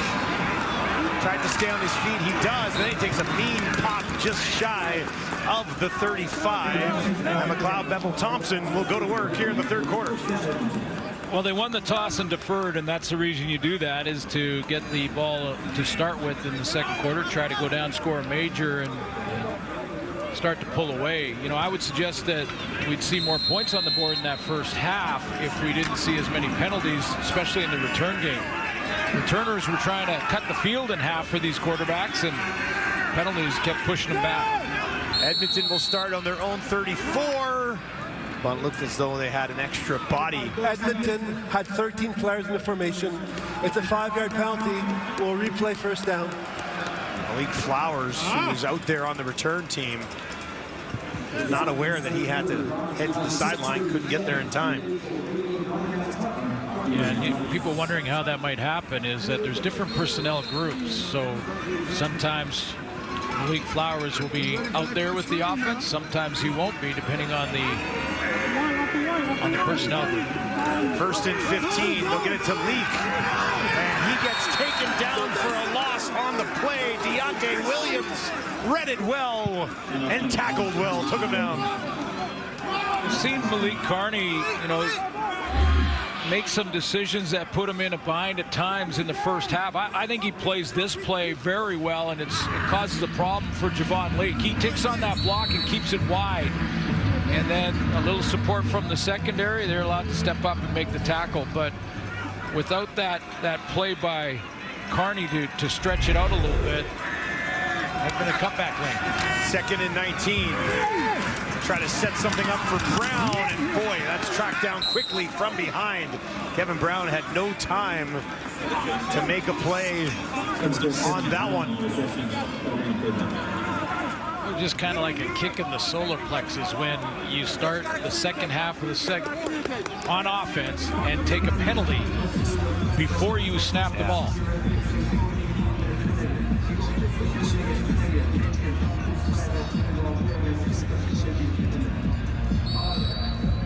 So 3rd and 12, and Julian will get called into work again. Mario Alford stalks near the 20-yard line of the Riders in the distance on your screen.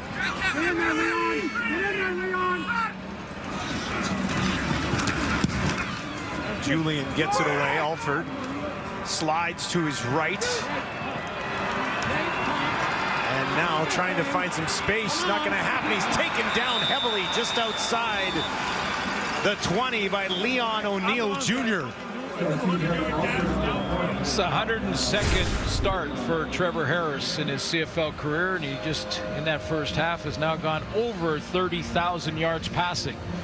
And again, I just very impressive. Back looking at all the legends that are here, the Damon Allen and Warren Moon and all that. I want to think that around 56% back then was really good. We used to talk about quarterbacks. They were, 55 to 60. This guy completes 55% of his passes. Yeah, it was good. And now it's 70 is kind of the mark. Harris gives it to Ouellette. Broke a tackle, a couple of yards on the far side of the field before he was tripped up on the play by Bynum. Tough running for both these backs. I mean, both are all-star caliber backs for both teams. And Ouellette hard slugging in the first half. He had 9 carries now and just 22 yards. But tailbacks love the fourth quarter. They keep pounding, then they get one. And in the fourth quarter, when the defense is a little bit more tired, that's when they really can make it happen. 2nd and 8. Harris gets it away just in time, and he's got Jarrett Stearns again. 6th catch of the ball game for 83. Trips to that side of the field. Stearns is the inside receiver. He's the third guy.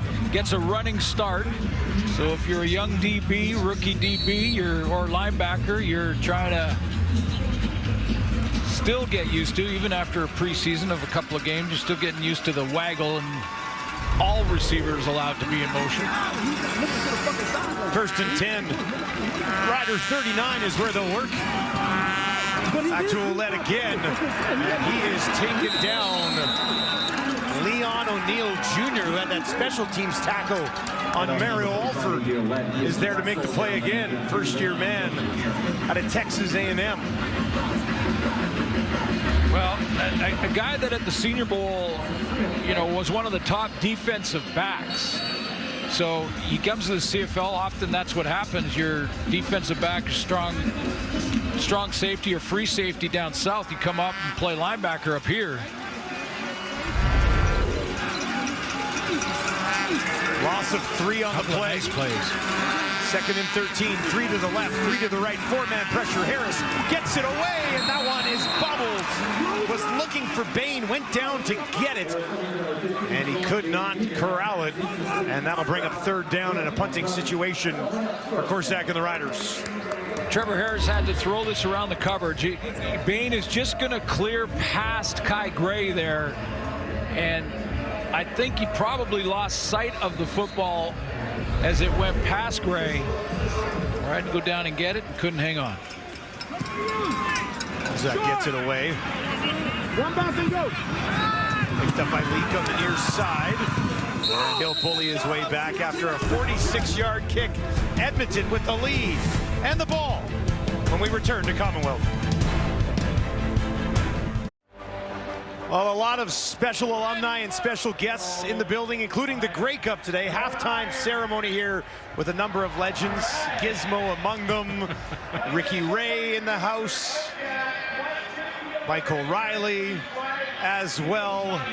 And just a great presentation here, I thought, at halftime. Oh, outstanding. And to see, like when Warren Moon was saying, when we added up the Grey Cups, all those guys' names on that trophy.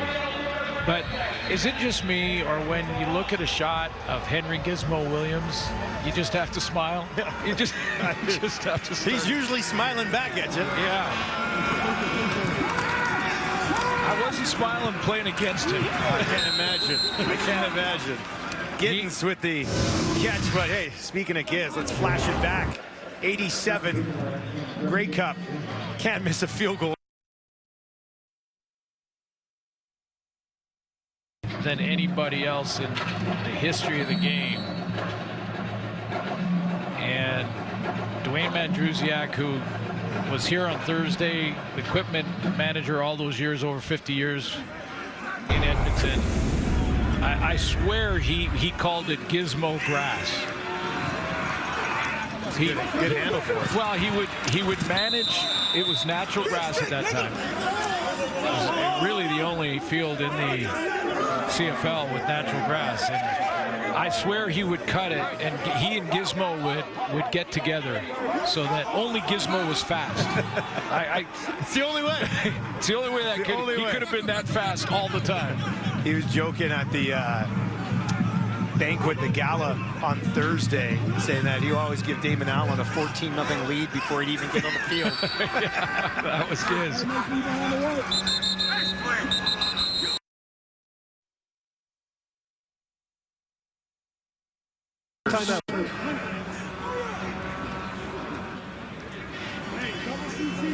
Oh, it's like a personnel issue.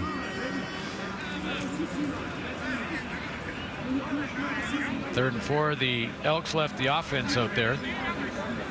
Their punter, Jake Julian, is waiting to go, and now they will send out the punt team. But the Riders using that timeout. That'll blow through what they've got. With still a quarter and a half remaining here in the ballgame.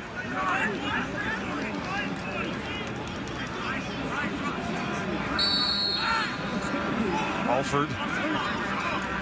Excellent year again last season. Back in 2022, had the punt return, had the kick return, had the missed field goal return. 3 punt returns last year, 2 of them in the same game. Had one called back here earlier today as Julian gets set to kick it away and they'll let that.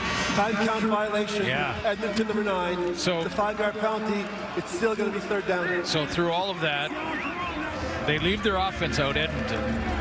That surprises Saskatchewan. They have a personnel issue, so they have to burn the timeout. And then Edmonton realizes that they're a man short. I'm getting this feeling that it's week 1. It's the first game of the season here, isn't it? A couple guys on the sideline daydreaming, not, oh, it's punt team. My turn to play. I got to get out there. Julian ready to let it go this time. 8.5 to play here in the third quarter. That one just away.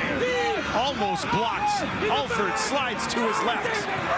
Gets it and now looks for space on the far side of the field. Turns it up. Take it down at the 20.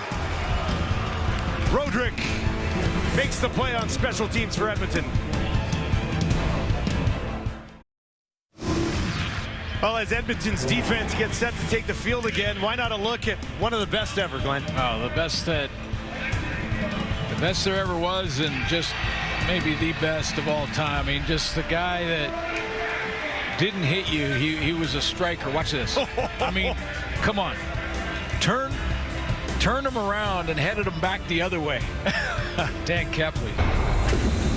Got a chance to spend some time when Dan was doing some broadcasting. And yeah, I got to spend some time with him. And all you have to do is be around him for a few minutes to understand how much he believes in team. How much that he would have the teammates back and they would have his. And when I asked Warren Moon about the back then Eskimo way. Yeah. Offside, Edmonton number 95. It's a 5-yard penalty. It's still going to be first down. That's really what it's all about.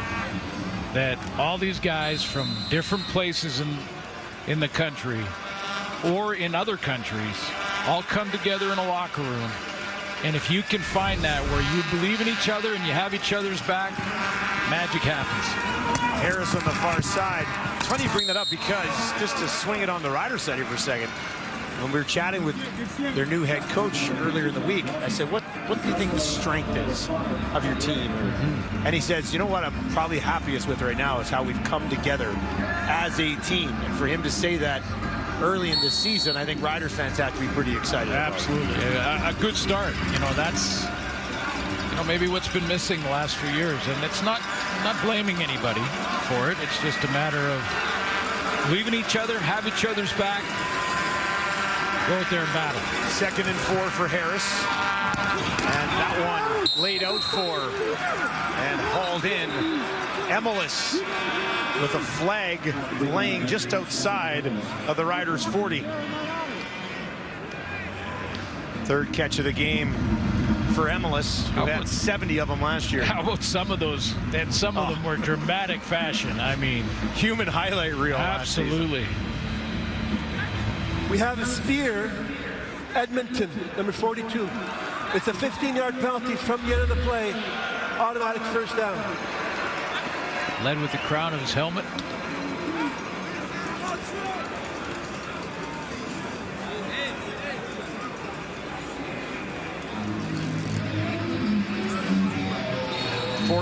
Yeah. Nick Anderson. I was freaking out for a second because they announced 42. And there's no 42 on the roster. Nick Anderson, 48. Maybe they saw the picture of Dan Kepley. Oh, maybe. Yeah, it's in the mindset right now. First and 10 for the Riders. From their own 51. Harris, quick feet in the pocket. Finds a man over the middle. It's Bain.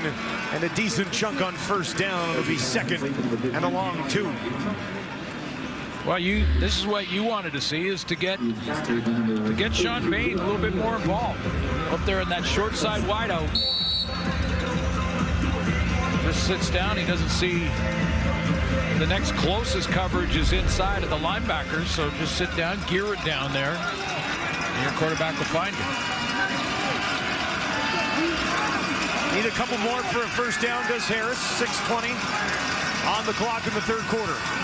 He's got the 2 yards and a little bit more, this time back to Emelis. So Bain and Emelis, their 2 big weapons from last season, starting to get involved here, and that's good news for the Riders offense.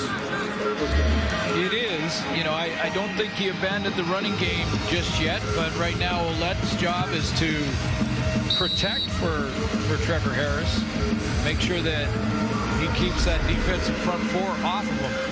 That was a quick game when they only needed second and a couple. Up to the 47.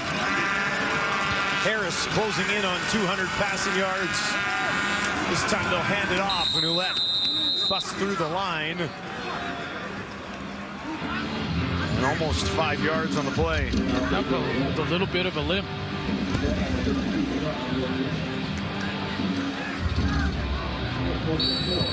Yeah, it looks like he's feeling it a little bit there, eh?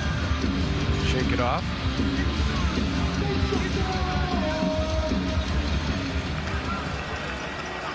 End up giving him 4. 2nd and 6.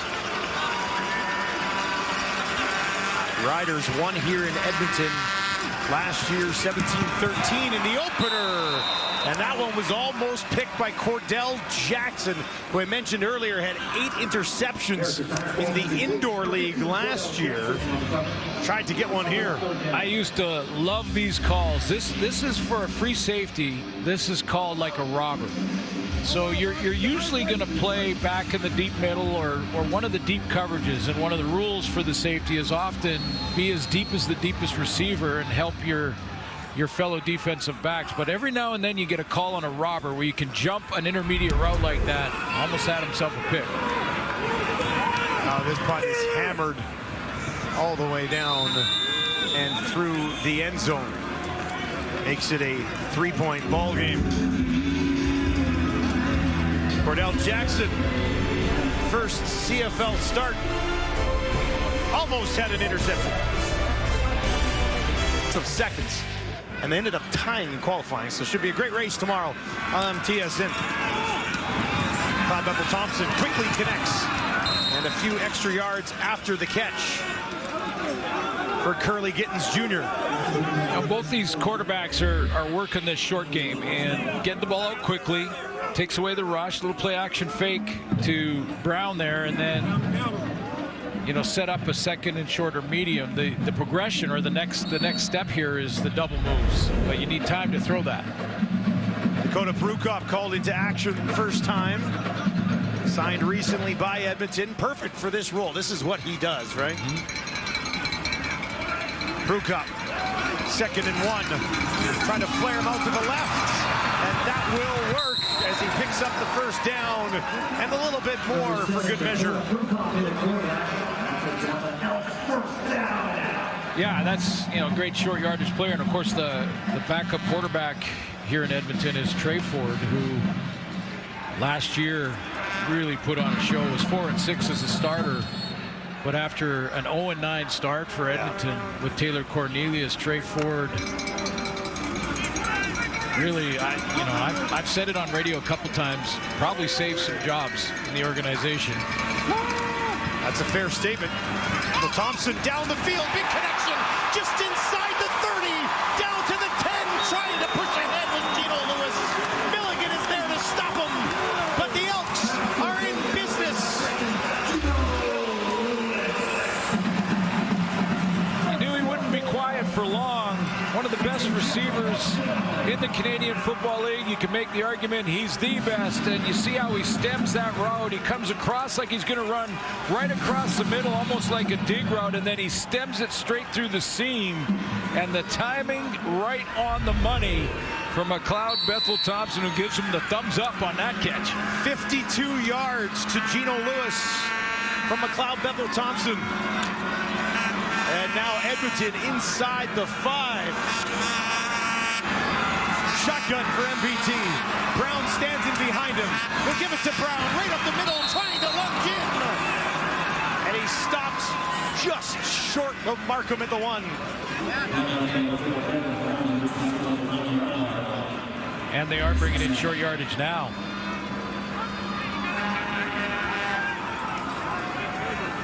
See if he broke the plane. Nope. Milligan with the tackle.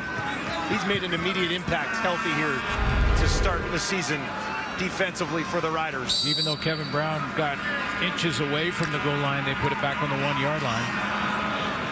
Prukop. This is where he earns his paycheck. Dakota Prukop into the game. Second and goal from the 1, trying to push ahead. Flags on the play. Was Prukop there?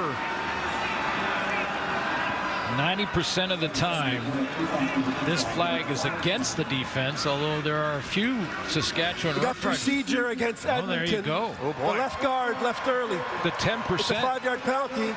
It's still going to be second down.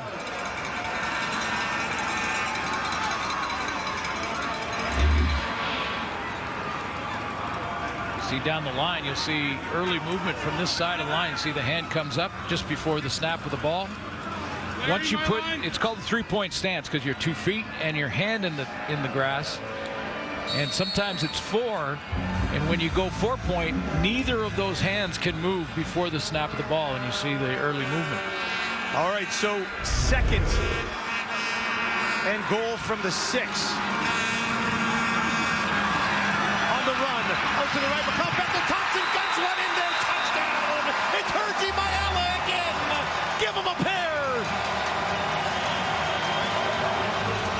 The Elks go on top, 17-8.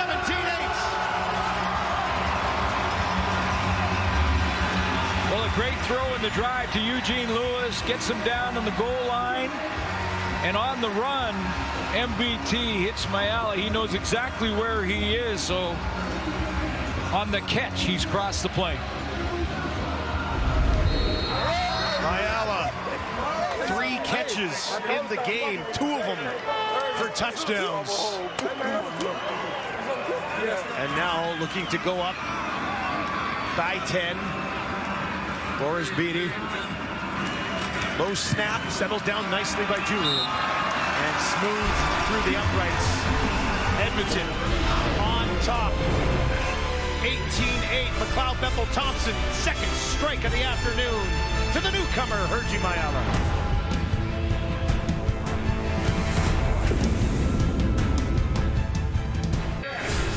Well, Hergy Mayala has 2 touchdowns today. How about 97 in a career? That's what Brian Kelly had. He's with Tom Gazzola. Yeah, and he liked Hergy Mayala's touchdown. Brian Kelly, what did you like about that drive from the Elks? Well, they scored a touchdown. Well, obviously, at that point, what's not to like? You said it looks easy. You said it was easy when you did it. Why is that so easy for you? Well, sometimes if you actually know what you're doing and you have really good players around you and you do your job, it can look quite easy. So, that was a nice drive. They scored, and that's what they needed to do. And you had Hall of Fame quarterbacks throwing to you. I have to ask you about a couple of them. Tom Wilkinson, what was the difference catching a pass from him compared to one from Warren Moon? Well, Tom's, you know, you were limited as to how far you could go down the field because of his arm strength. But with Warren, the whole field, every yard of every was yours to explore. And I know oftentimes I'd run pass patterns, and the defensive back would think, well, who's going to throw the ball this far? Well, as it sailed over their head, it was me that was waiting for it. Yeah, we had a guy that could do it, and that was Warren. How nice is it to share this with your grandkids, Solo and Eden, here on the 75th? You know, it's the best. We live here. We live very close, next door to them, actually. And bringing them and showing them the history of the Edmonton football organization, it's just really important. They're going to live here for a long time, and that's what you do as a grandparent. All right, Suits is in the booth. You wanted to say something to Glenn. Oh, Glenn, I thought I saw you out here kind of going in circles because that was the last time we saw each other. I think you were looking for me, but I was about 30 yards behind you. What a bird. I just wanted to say thank you. Oh, man. Brian Kelly, guys. Oh, now here's one. Down the field, intercepted. Just outside the 30, it's Kai Gray. He's going to bring it back to the 50 before he's taken down, and Commonwealth erupts. I'll tell you what, when Kelly was... That never happened. He's right. He was behind me. What a play to keep with it. Take a look at the route. It's basic post route with inside leverage, but the ball a little bit behind the target, and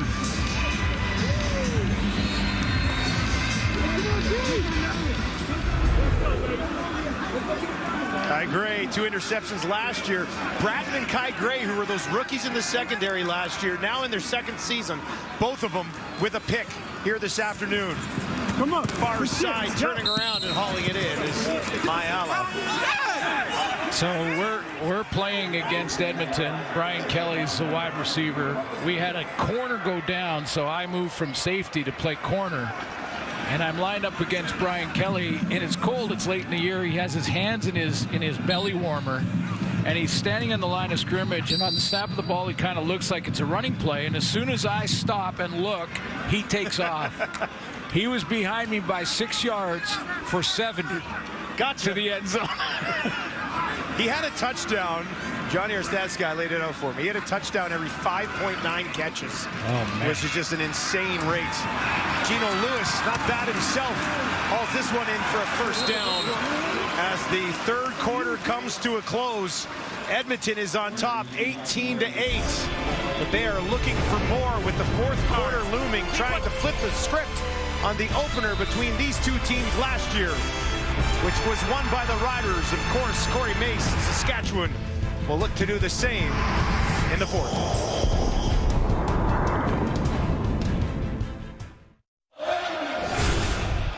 Welcome back to Edmonton. Who's this Matt Dunnigan guy? 87 touchdowns, 26 rushing touchdowns with Edmonton. Come on. I got to point it out, man. Come on. 76 interceptions. Yeah, that's called not having a clue how to read a defense. That's what that is.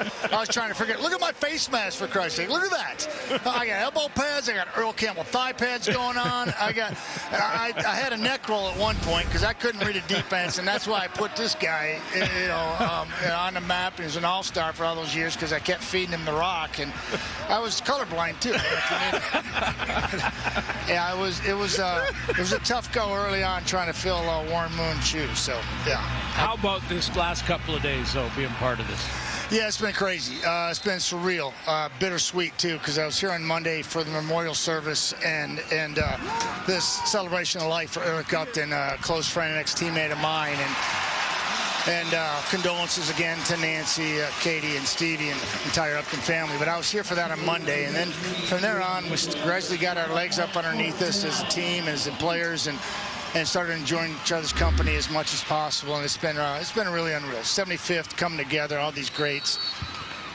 Just to tell you right now, I was over at Dwayne Mandrusiak's house last night, and there was Ricky Ray, myself, Michael Riley and his family, 3 dogs, Matthew and Mackenzie Mandrusiak, their wives and families, and there was Trevor Bowles, there was Ogden was there, it was Paul Hickey was there. It was like 16 adults, like 6 kids, 3 dogs, and football on TV. And we're in Dwayne's basement, which needs a show in of itself. It's like a museum. It was absolutely phenomenal experience, and that's what it's been like for the last 5 days here. Yeah. Hey, Matty, I looked at that picture of all the quarterbacks, the former quarterbacks. Yeah. And 21 earned Grey Cups. Yeah, and on the left of that picture was you, Damon Allen, Tracy Ham, all in the same quarterback room. Yeah.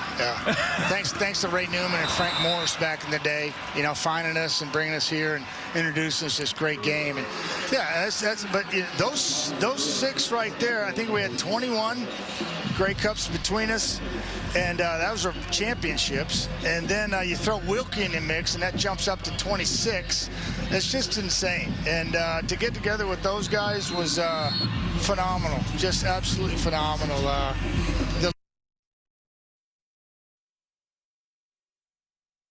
Carrying the torch here in Edmonton is second to none, and we enjoyed doing it. Boris Beatty in for a field goal attempt on 3rd and 8 for a little more cushion. And he pushes that one right through the uprights. 21-8 the lead. We talk about the Hall of Fame quarterbacks, and we just showed the picture of a lot of them, but just an absolutely ridiculous list to be a part of. Yeah, and you take a lot of pride in that. And we're asked, Johnny Perlberg, one of our great stats, and Johnny Rustin, but Johnny asked me earlier in the week, Matty, you need your pick for a Grey Cup champion. I took the Elks this year, and I want to remind you, I took Montreal last year, and I took the Elks this year because I was here on Tuesday for practice, got to visit with all the players, spent a lot of time with the offensive linemen. Certainly Chris Jones and I have been sharing a lot of time together because he and I are staying at the same place at the Chateau. And, so I saw that football team with McLeod Bethel-Thompson at the helm. You get a Javon Leake, a Boris Beatty, and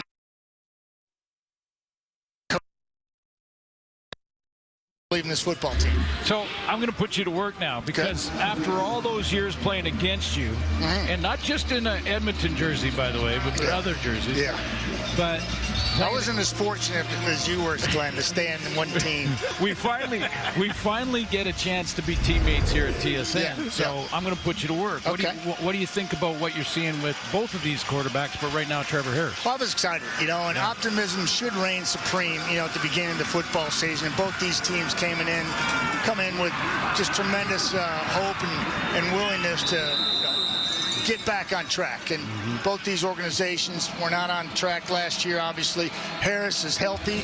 He's been working on his technique, a throwing technique, trying to change his motion, find some more little velo, which I think he can use. But we know that he's a brilliantly smart quarterback, and he can get it done. And with the healthy Trevor Harris, you've got an opportunity to win every week. And McLeod Bethel-Thompson, to a man on this football team, he brings them confidence. And he allows the young Trey Ford an opportunity to grow at his pace. The get of Dakota Prucup behind the center and to run the short yardage frees up Trey just to learn the game. Get your eyes. Harris to the end zone, and he's got Bain. Second of the game for Sean Bain. How about that throw from Trevor? Exactly. What we're talking about is that arm strength. Break it down. He dotted him, and this is what I think you're going to see from Trevor Harris's ability to knife the ball in there. He's a little underthrown on that interception last series, but here he makes no mistake. He's extremely accurate, climbs the pocket, and finds Bain for a second. And, taking advantage of Edmonton's young defensive backfield, too. And, why not? Just go to work, a couple veterans making it happen and getting right back in this football game. What a big response from the Riders, who'd allowed Edmonton to kind of take away the momentum of this football game, but they get it back, and they get it back quickly. Just 3 plays, 70 yards in 1 minute and 47 seconds. Matty, don't go anywhere. Stick around. Whatever. I got to go see Warren, Ricky, and Mike, and you're the boys. How many guys were you traded for? Right. Total bunch.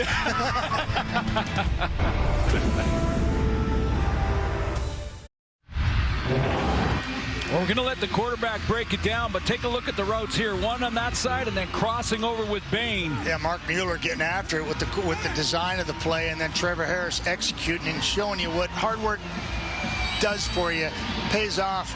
all these type of drills that you're doing as a young quarterback and feet drills and keeping your eyes downfield. We'll take a look at what Trevor Harris does. He climbs the pocket and throws a dart, takes advantage of his young secondary and finds Bain for a second. And that's how it's done. Eyes downfield, maneuver in the pocket. Don't crumble. Don't turtle back there. Just make it happen. Be a quarterback, take the hit, and throw a dart. That's exactly what Trevor Harris does. Amazing how many times when I'm talking to quarterbacks, including yourself, and During the return, holding Edmonton number 33. It's a 10-yard penalty. It's going to be first down for Edmonton. and we have all the salt shakers out, and we're running. Oh, yeah. We've been there many times. Running the X's and O's. Yeah. But how many times the quarterbacks will talk about their feet? You mentioned their feet. And that last touchdown throw, Trevor Harris negotiating the pocket. Really nice. Finding a little lane. Standing tall. Yeah. Yeah, just, and poise, and that's confidence, knowing what he's looking, and and he knows that those offensive linemen are run those guys by him, and it's his job to step up there and stay tall on that turtle. And yeah, you saw it done perfectly right there. We'll hand it off to Lee. The ball pops out. The Riders hop on it, and a turnover just outside the 15 as the Riders defense comes up big. Jameer Thurman's got it. We'll get a look at how this ball popped out. I think it was Deontay Williams coming from the corner who basically tackles the football. Thurman comes up with it. Watch 24 to the left of your screen. He puts the shoulder pad right on the ball, pops out, and yeah. Now, was there any part of the knee? I'll say nope. Elbow, nope. The ball was out before elbow or knee hit the ground. Jameer Thurman. No, I mean, how about that play, right? Gosh almighty.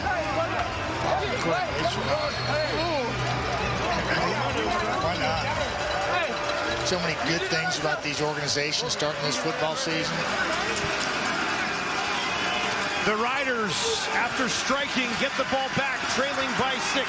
Trevor Harris from the Edmonton 16 tosses it out. A.J. Ouellette takes it down inside the 15, and that'll set up second and about 8 or 9 yards. Have y'all gotten used to watching 45 in the green and white? It's getting there. Yeah. It doesn't take you long. I think it seems like it's going to be a great fit. He would have been a great fit back when you played Suits, and that mentality and that approach to the team. And he just wants to make football tough again. I'm all with it. I'm on board. I'm going to wagon that one. Looks a little bit banged up here in the first game, but that's the style of play that he brings to the table. Crowd here trying to get behind this defense at Commonwealth. Harris, will he look to the end zone again? Finds a man at the 5. Tackle made just inside, but it'll be enough for a first down to Jarrett Stearns. Yeah, first down, get the first down without scoring. So he's inside that 5-yard line on the crossing route. Trevor Harris knows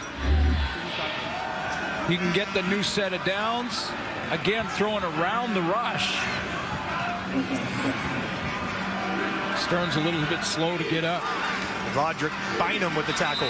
All the momentum here early in the fourth quarter has just been awesome. The Riders just dominating, just living in Edmonton's end zone or side of the field, and Corey Mace got to be loving Major this. foul, horse collar tackle.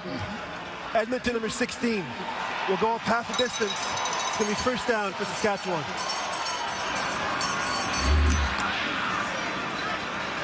Here's another look at the penalty rate there. Yeah, the right hand on the back of the collar, pulling him down backwards. Be half the distance. That's not a typical one that you would see. No, it's usually not. from behind as a jersey and you're dragging somebody back, and that one was kind of going across the field. Ball placed on the 1 is this time for A.J. Ouellette. Harris hands it off, trying to push ahead. Harris says he's in. The Riders waiting for the officials here.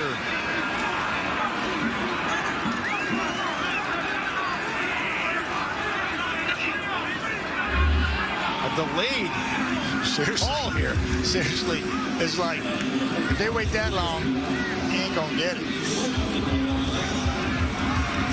That's close.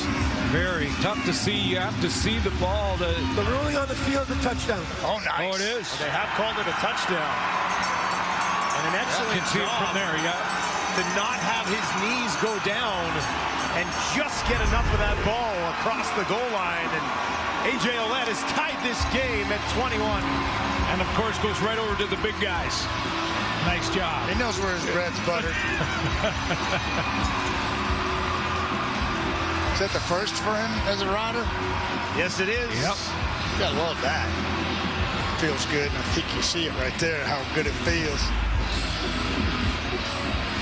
How can you not love to have a teammate like that?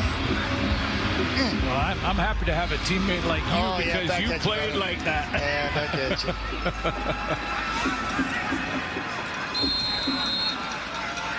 I've said that before, Dustin, and I'll say it one more time.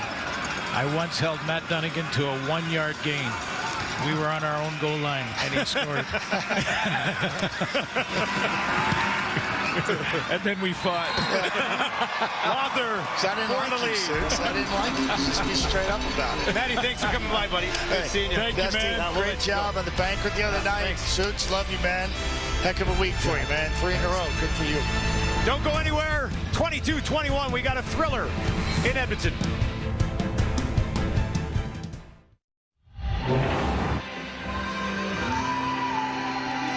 Complete switch in momentum here, and now on the Riders' side. Bain with the touchdown. Nice throw from Trevor Harris. Forced fumble there, picked up by Jameer Thurman. And a few plays later, A.J. Ouellette in the end zone. Riders have a 1-point lead with 8 minutes to go. Still a long way to go in this ball game, too, isn't there? This should be a great finish here in the fourth quarter. Leak carries it out, eventually taken down just outside the 30. McLeod Bethel Thompson, 21-27, 242 yards and 2 touchdowns. Be nice to put together a drive, I'm sure, for Edmonton to try to steal back some of this momentum. Well, it's crucial, and you know, at least to swap the field position, and you know, even put a bunch of first downs together, and it doesn't turn into points and slow that momentum switch. They start on their own 32. Looks to the far side, back for a couple of yards, but no more. Nice tackle made by Lacombo on Curly Gittins. Well, second and long, see what Corey Mace has drawn up. Are they going to go with pressure here and start to send linebackers, possibly Jameer Thurman? Not seeing much disguise from the Riders, and I'm not surprised because you're really not going to fool McLeod Bethel Thompson. Going to be patient with him at times. 2nd and 8, just 4-man again. They'll throw it over on the far side, and a heavy ball. Holy smokes. Okay. Roland Milligan lowering the boom.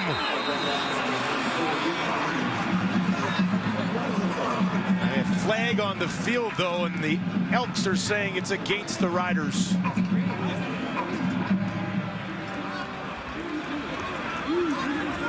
Gittins Jr. Player misconduct foul. Saskatchewan, number 38. It's a 10-yard penalty. Makes it a first down for Edmonton. All right, so Jaden Dahlke taking the penalty there.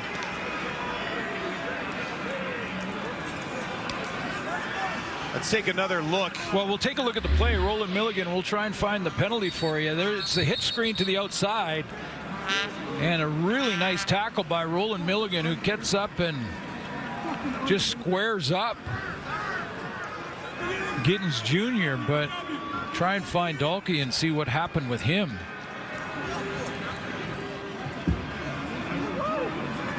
Milligan, they missed him last year. Holy smokes. He's been outstanding so far here today.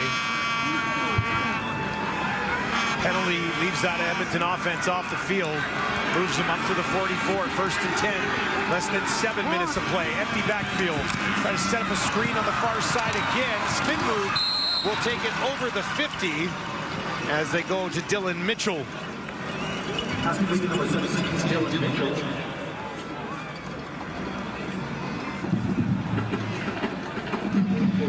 Well, apparently the penalty on Jaden Dahlke was taunting away from the play.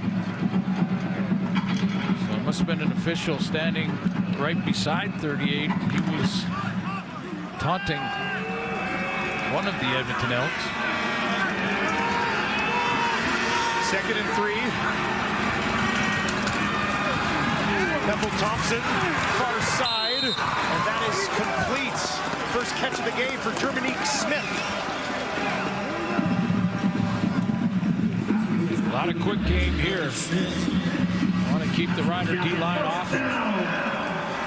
2-step drop, getting rid of it. Second in manageable situations. And now the old penalty-aided drive. Because the Elks were off the field without that taunting penalty. Yeah, it looked like the Riders had done the job. MBT under pressure and has to get rid of that one as he's thrown down to the turf. Malik Carney was in his face almost immediately. 2nd and 10. This is a big one. Micah Johnson out for this snap, just rotation. It looks like a 3-man front.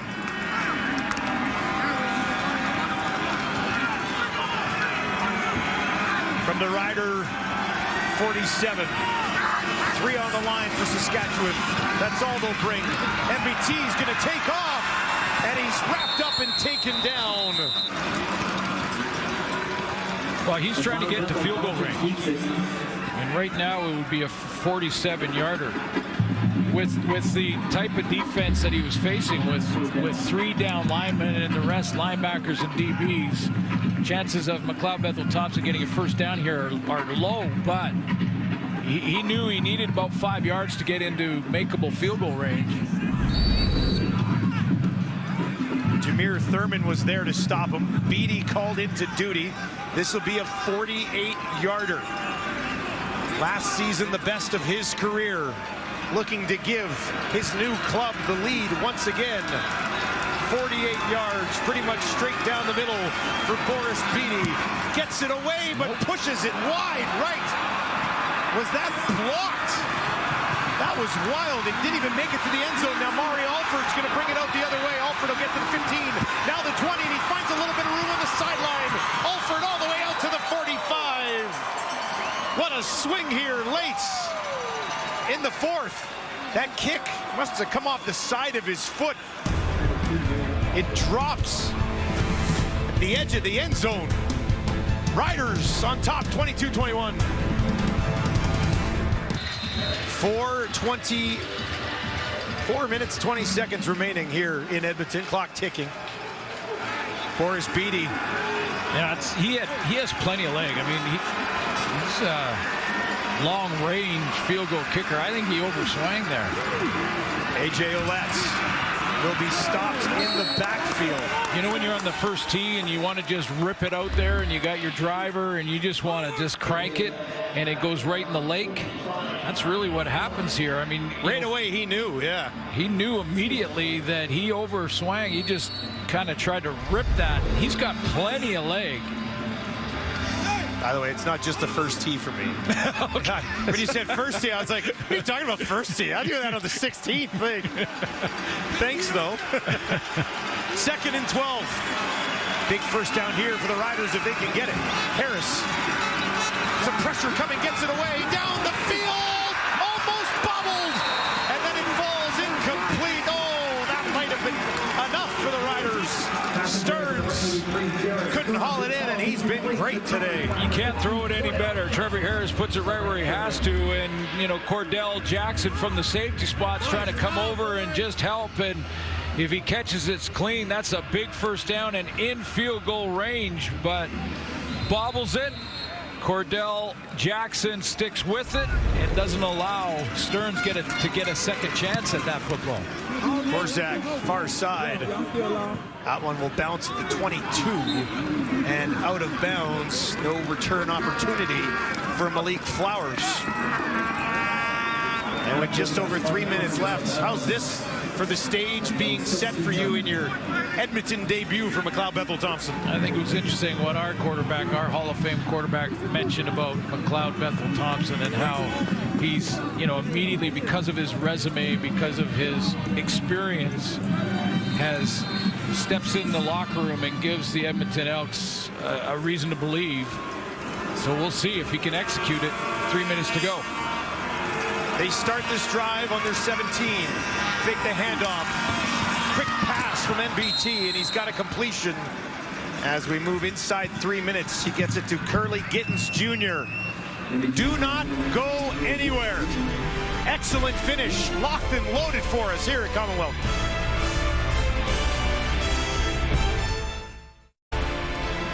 Big time football continues on TSN week 1 tomorrow. Raps BC Lions taking on the Toronto Argos. Tune in at 7 Eastern, 4 Pacific, only on TSN. VA, high expectations for the BC Lions this season. Interesting and great opportunity for Dukes, the Argos quarterback position. Let's keep it unreal. That's what we've got set up here. Unreal finish. NBT goes to Mitchell, able to hang on to it for a first down. 35. McLeod Bethel-Thompson just knows where he's going with that football. Well, he does, especially against his own.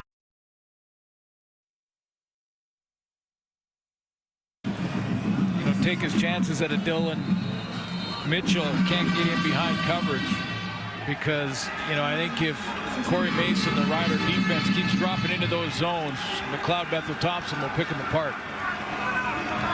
Clock ticks inside 2.5. Edmonton works from their own 35.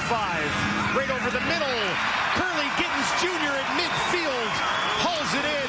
And just like that, Edmonton in business with 2:15 to play. Coming from the left of your screen, the hole in this zone coverage is going to be right over the middle. McLeod Bethel-Thompson, you get his view of it. Just clearing the linebackers, and Jameer Thurman drops it in there. 300-yard game in the books for McLeod Bethel-Thompson.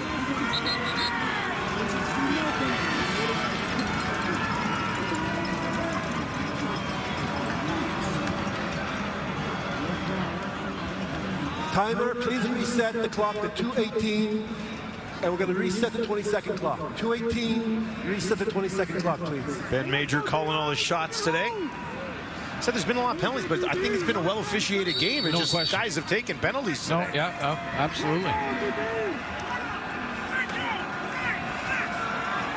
Penalties have been real penalties. Edmonton works midway down the field. Pressure coming, got it away quickly, and got about 5.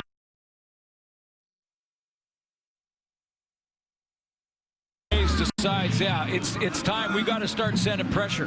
We got to start going and putting our DBs in the one-on-one matchups and making sure that McLeod Bethel-Thompson can't just pick apart these zones. Now, that's Milligan playing a little bit off. Like he may be a little banged up too. Gittens has 8 catches in the game, 3 of them on this drive. NBT, empty backfield, 4-man pressure. He's going to be knocked down. Ball pops loose and the Riders are on it.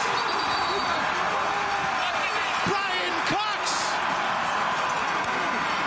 scoops it up, and the Saskatchewan defense makes the difference. Brian Cox is going to come from the wide side of the field, but it's just tenacious pressure. Initially, McLeod Bethel-Thompson has a little bit of time to step up and go, but when he tries to climb in the pocket, Cox keeps with it, keeps coming around the horn, and finally gets there. That's just a straight effort play that turns into a strip, a fumble recovery, and the ball in the hands of the Saskatchewan Roughriders. What a play by Brian Cox and the new head coach in D.C. That's how he'd like to seal one of these up. Tackle made on Ouellette with 1:35 on the clock. That's just effort. That's just second effort. His pass rush move to begin with up the field is the reason that MBT was flushed out. And then he just kept coming and stripped it from behind. Flag at the end of this play.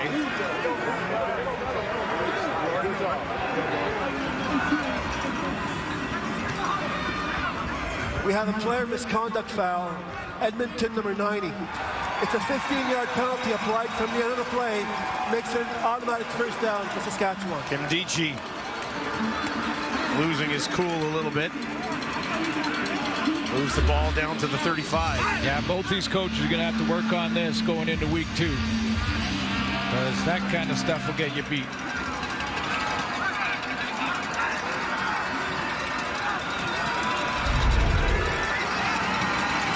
First and 10 for the Edmonton 35. A.J. Ouellette right into the line for a couple of yards.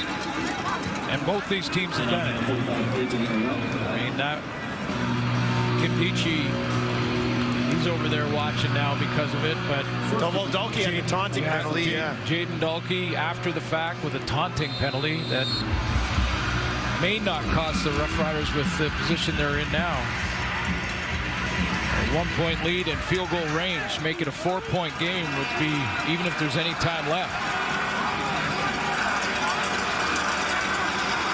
Second and 8 for Harris.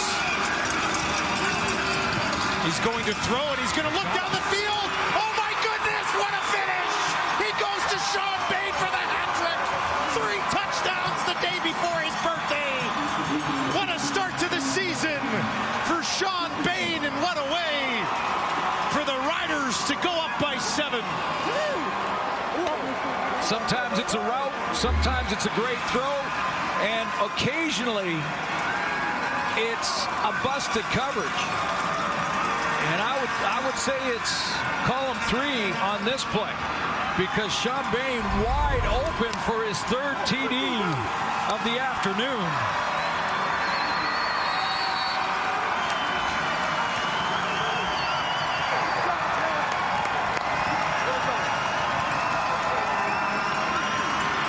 Trevor Harris, 305 yards, 3 touchdowns. Lother. And the lead is 8. 65 seconds on the clock for Edmonton. Go back and take a look at this. I'll show you what I mean. Kai Gray is in coverage. It's a blitz from the Elks, so they're in man-to-man. There's Kai Gray. That's Sean Bain. And when this receiver inside goes that way, it just looks like Kai Gray gets locked in and thinking that they may have switched the halfback in the corner. But the only way you switch is if the 2 receivers switch positions like that. That's not the route. Bain just goes straight down the field, catches Kai Gray staring in the backfield, and Riders are playing the fight song. Riders fans in attendance are loving it. Still over a minute to work with here for Edmonton. Touchdown and 2 would tie it. Yeah, still one possession. A lot of time still left in this game. Still 1 possession.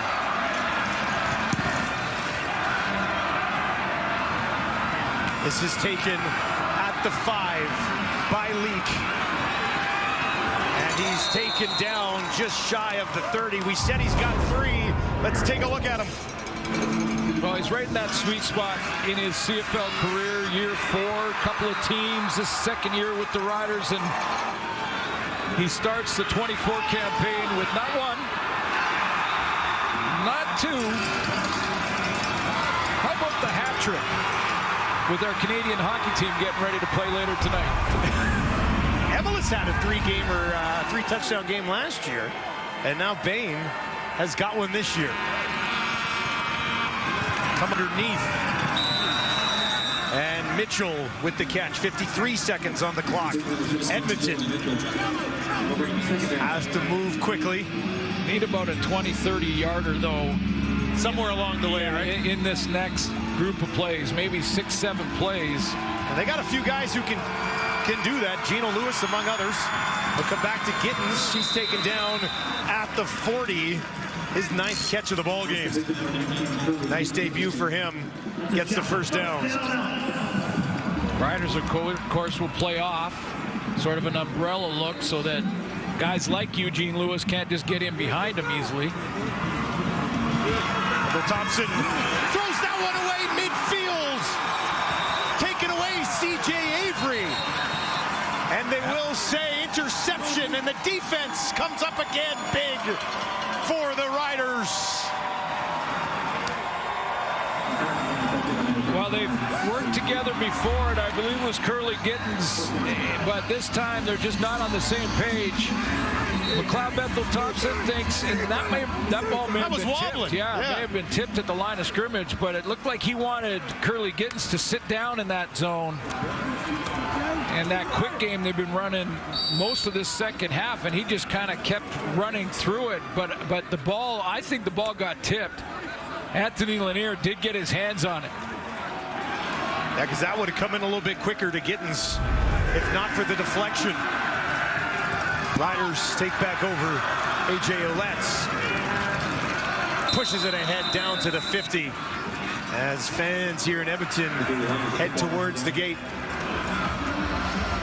What a fourth quarter for the Riders, outscoring Edmonton 21-3. Sometimes it's not how you start, it's how you finish. Timeout called by Edmonton. The sequence with the second touchdown to Bain, then the turnover deep in Edmonton territory, another quick score for Ouellette. Yeah, and the Elks just couldn't recover from there. Yep.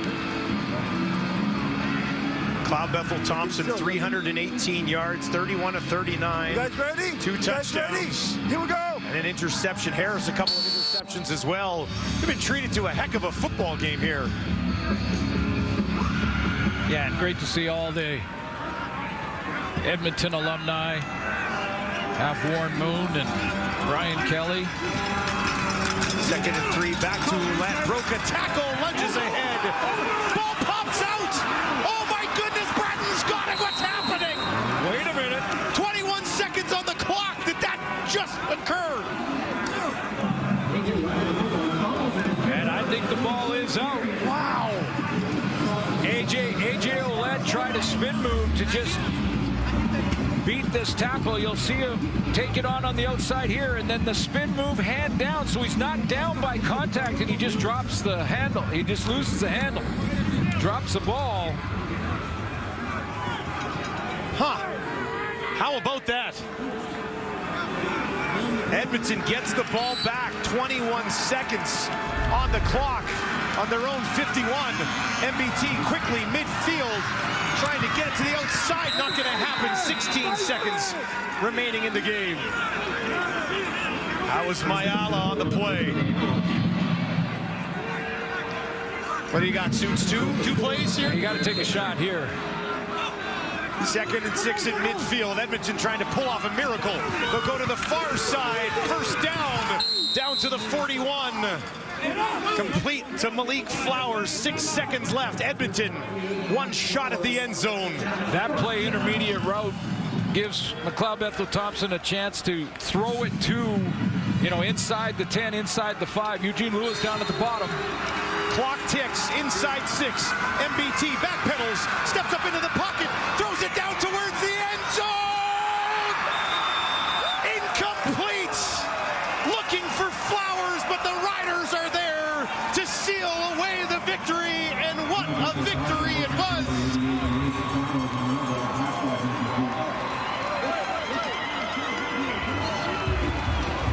Corey Mace! Heart probably stopped for a couple of seconds, but he's got his first CFL head coaching victory. Well, he had to take a shot. Time was running out. Stepped up nicely. In fact, that gives you a chance as a quarterback. Now I can throw it basically to the end zone. Double coverage over there. Throwing into the strength of the defense, though, with Milligan. And the only thing I'm a little bit surprised in is if they're going to take a shot like that, Eugene Lewis was on the other side of the field. Probably the guy that you would look to. MBT told us earlier this week the catch radius on Geno Lewis is ridiculous. Now, if you're going to throw it into double coverage like that, it would take a miracle to pull it down, but... Oh, a little quickness on the Gatorade shower for new head coach, but wait a minute. The leftover. That was a decoy, and Lanier got him. Congratulations to Corey Mace. What a game. Much more entertaining game than the one between these two teams here last year to start the season. And I think both teams are headed in a pretty good direction here, Glenn, actually. Well, both look good at times, and like you say, right down to the wire, down to one play. I'll take it. If you're Edmonton, where do you go quickly from here? Well, both teams have to do some cleaning up. Yeah. A lot of those after-the-fact penalties, things like that, but over 300 yards passing from McLeod Bethel Thompson. That's where you build from. And over 300 yards passing for Trevor Harris. 3 touchdowns. Not one of them, not 2 of them, but all 3 of them to Sean Bain Jr. And the Riders completely dominate the 4th quarter of this football game and pick up a road victory to start the season. What a game. Thank you for joining us from Commonwealth. Saskatchewan wins 29-21.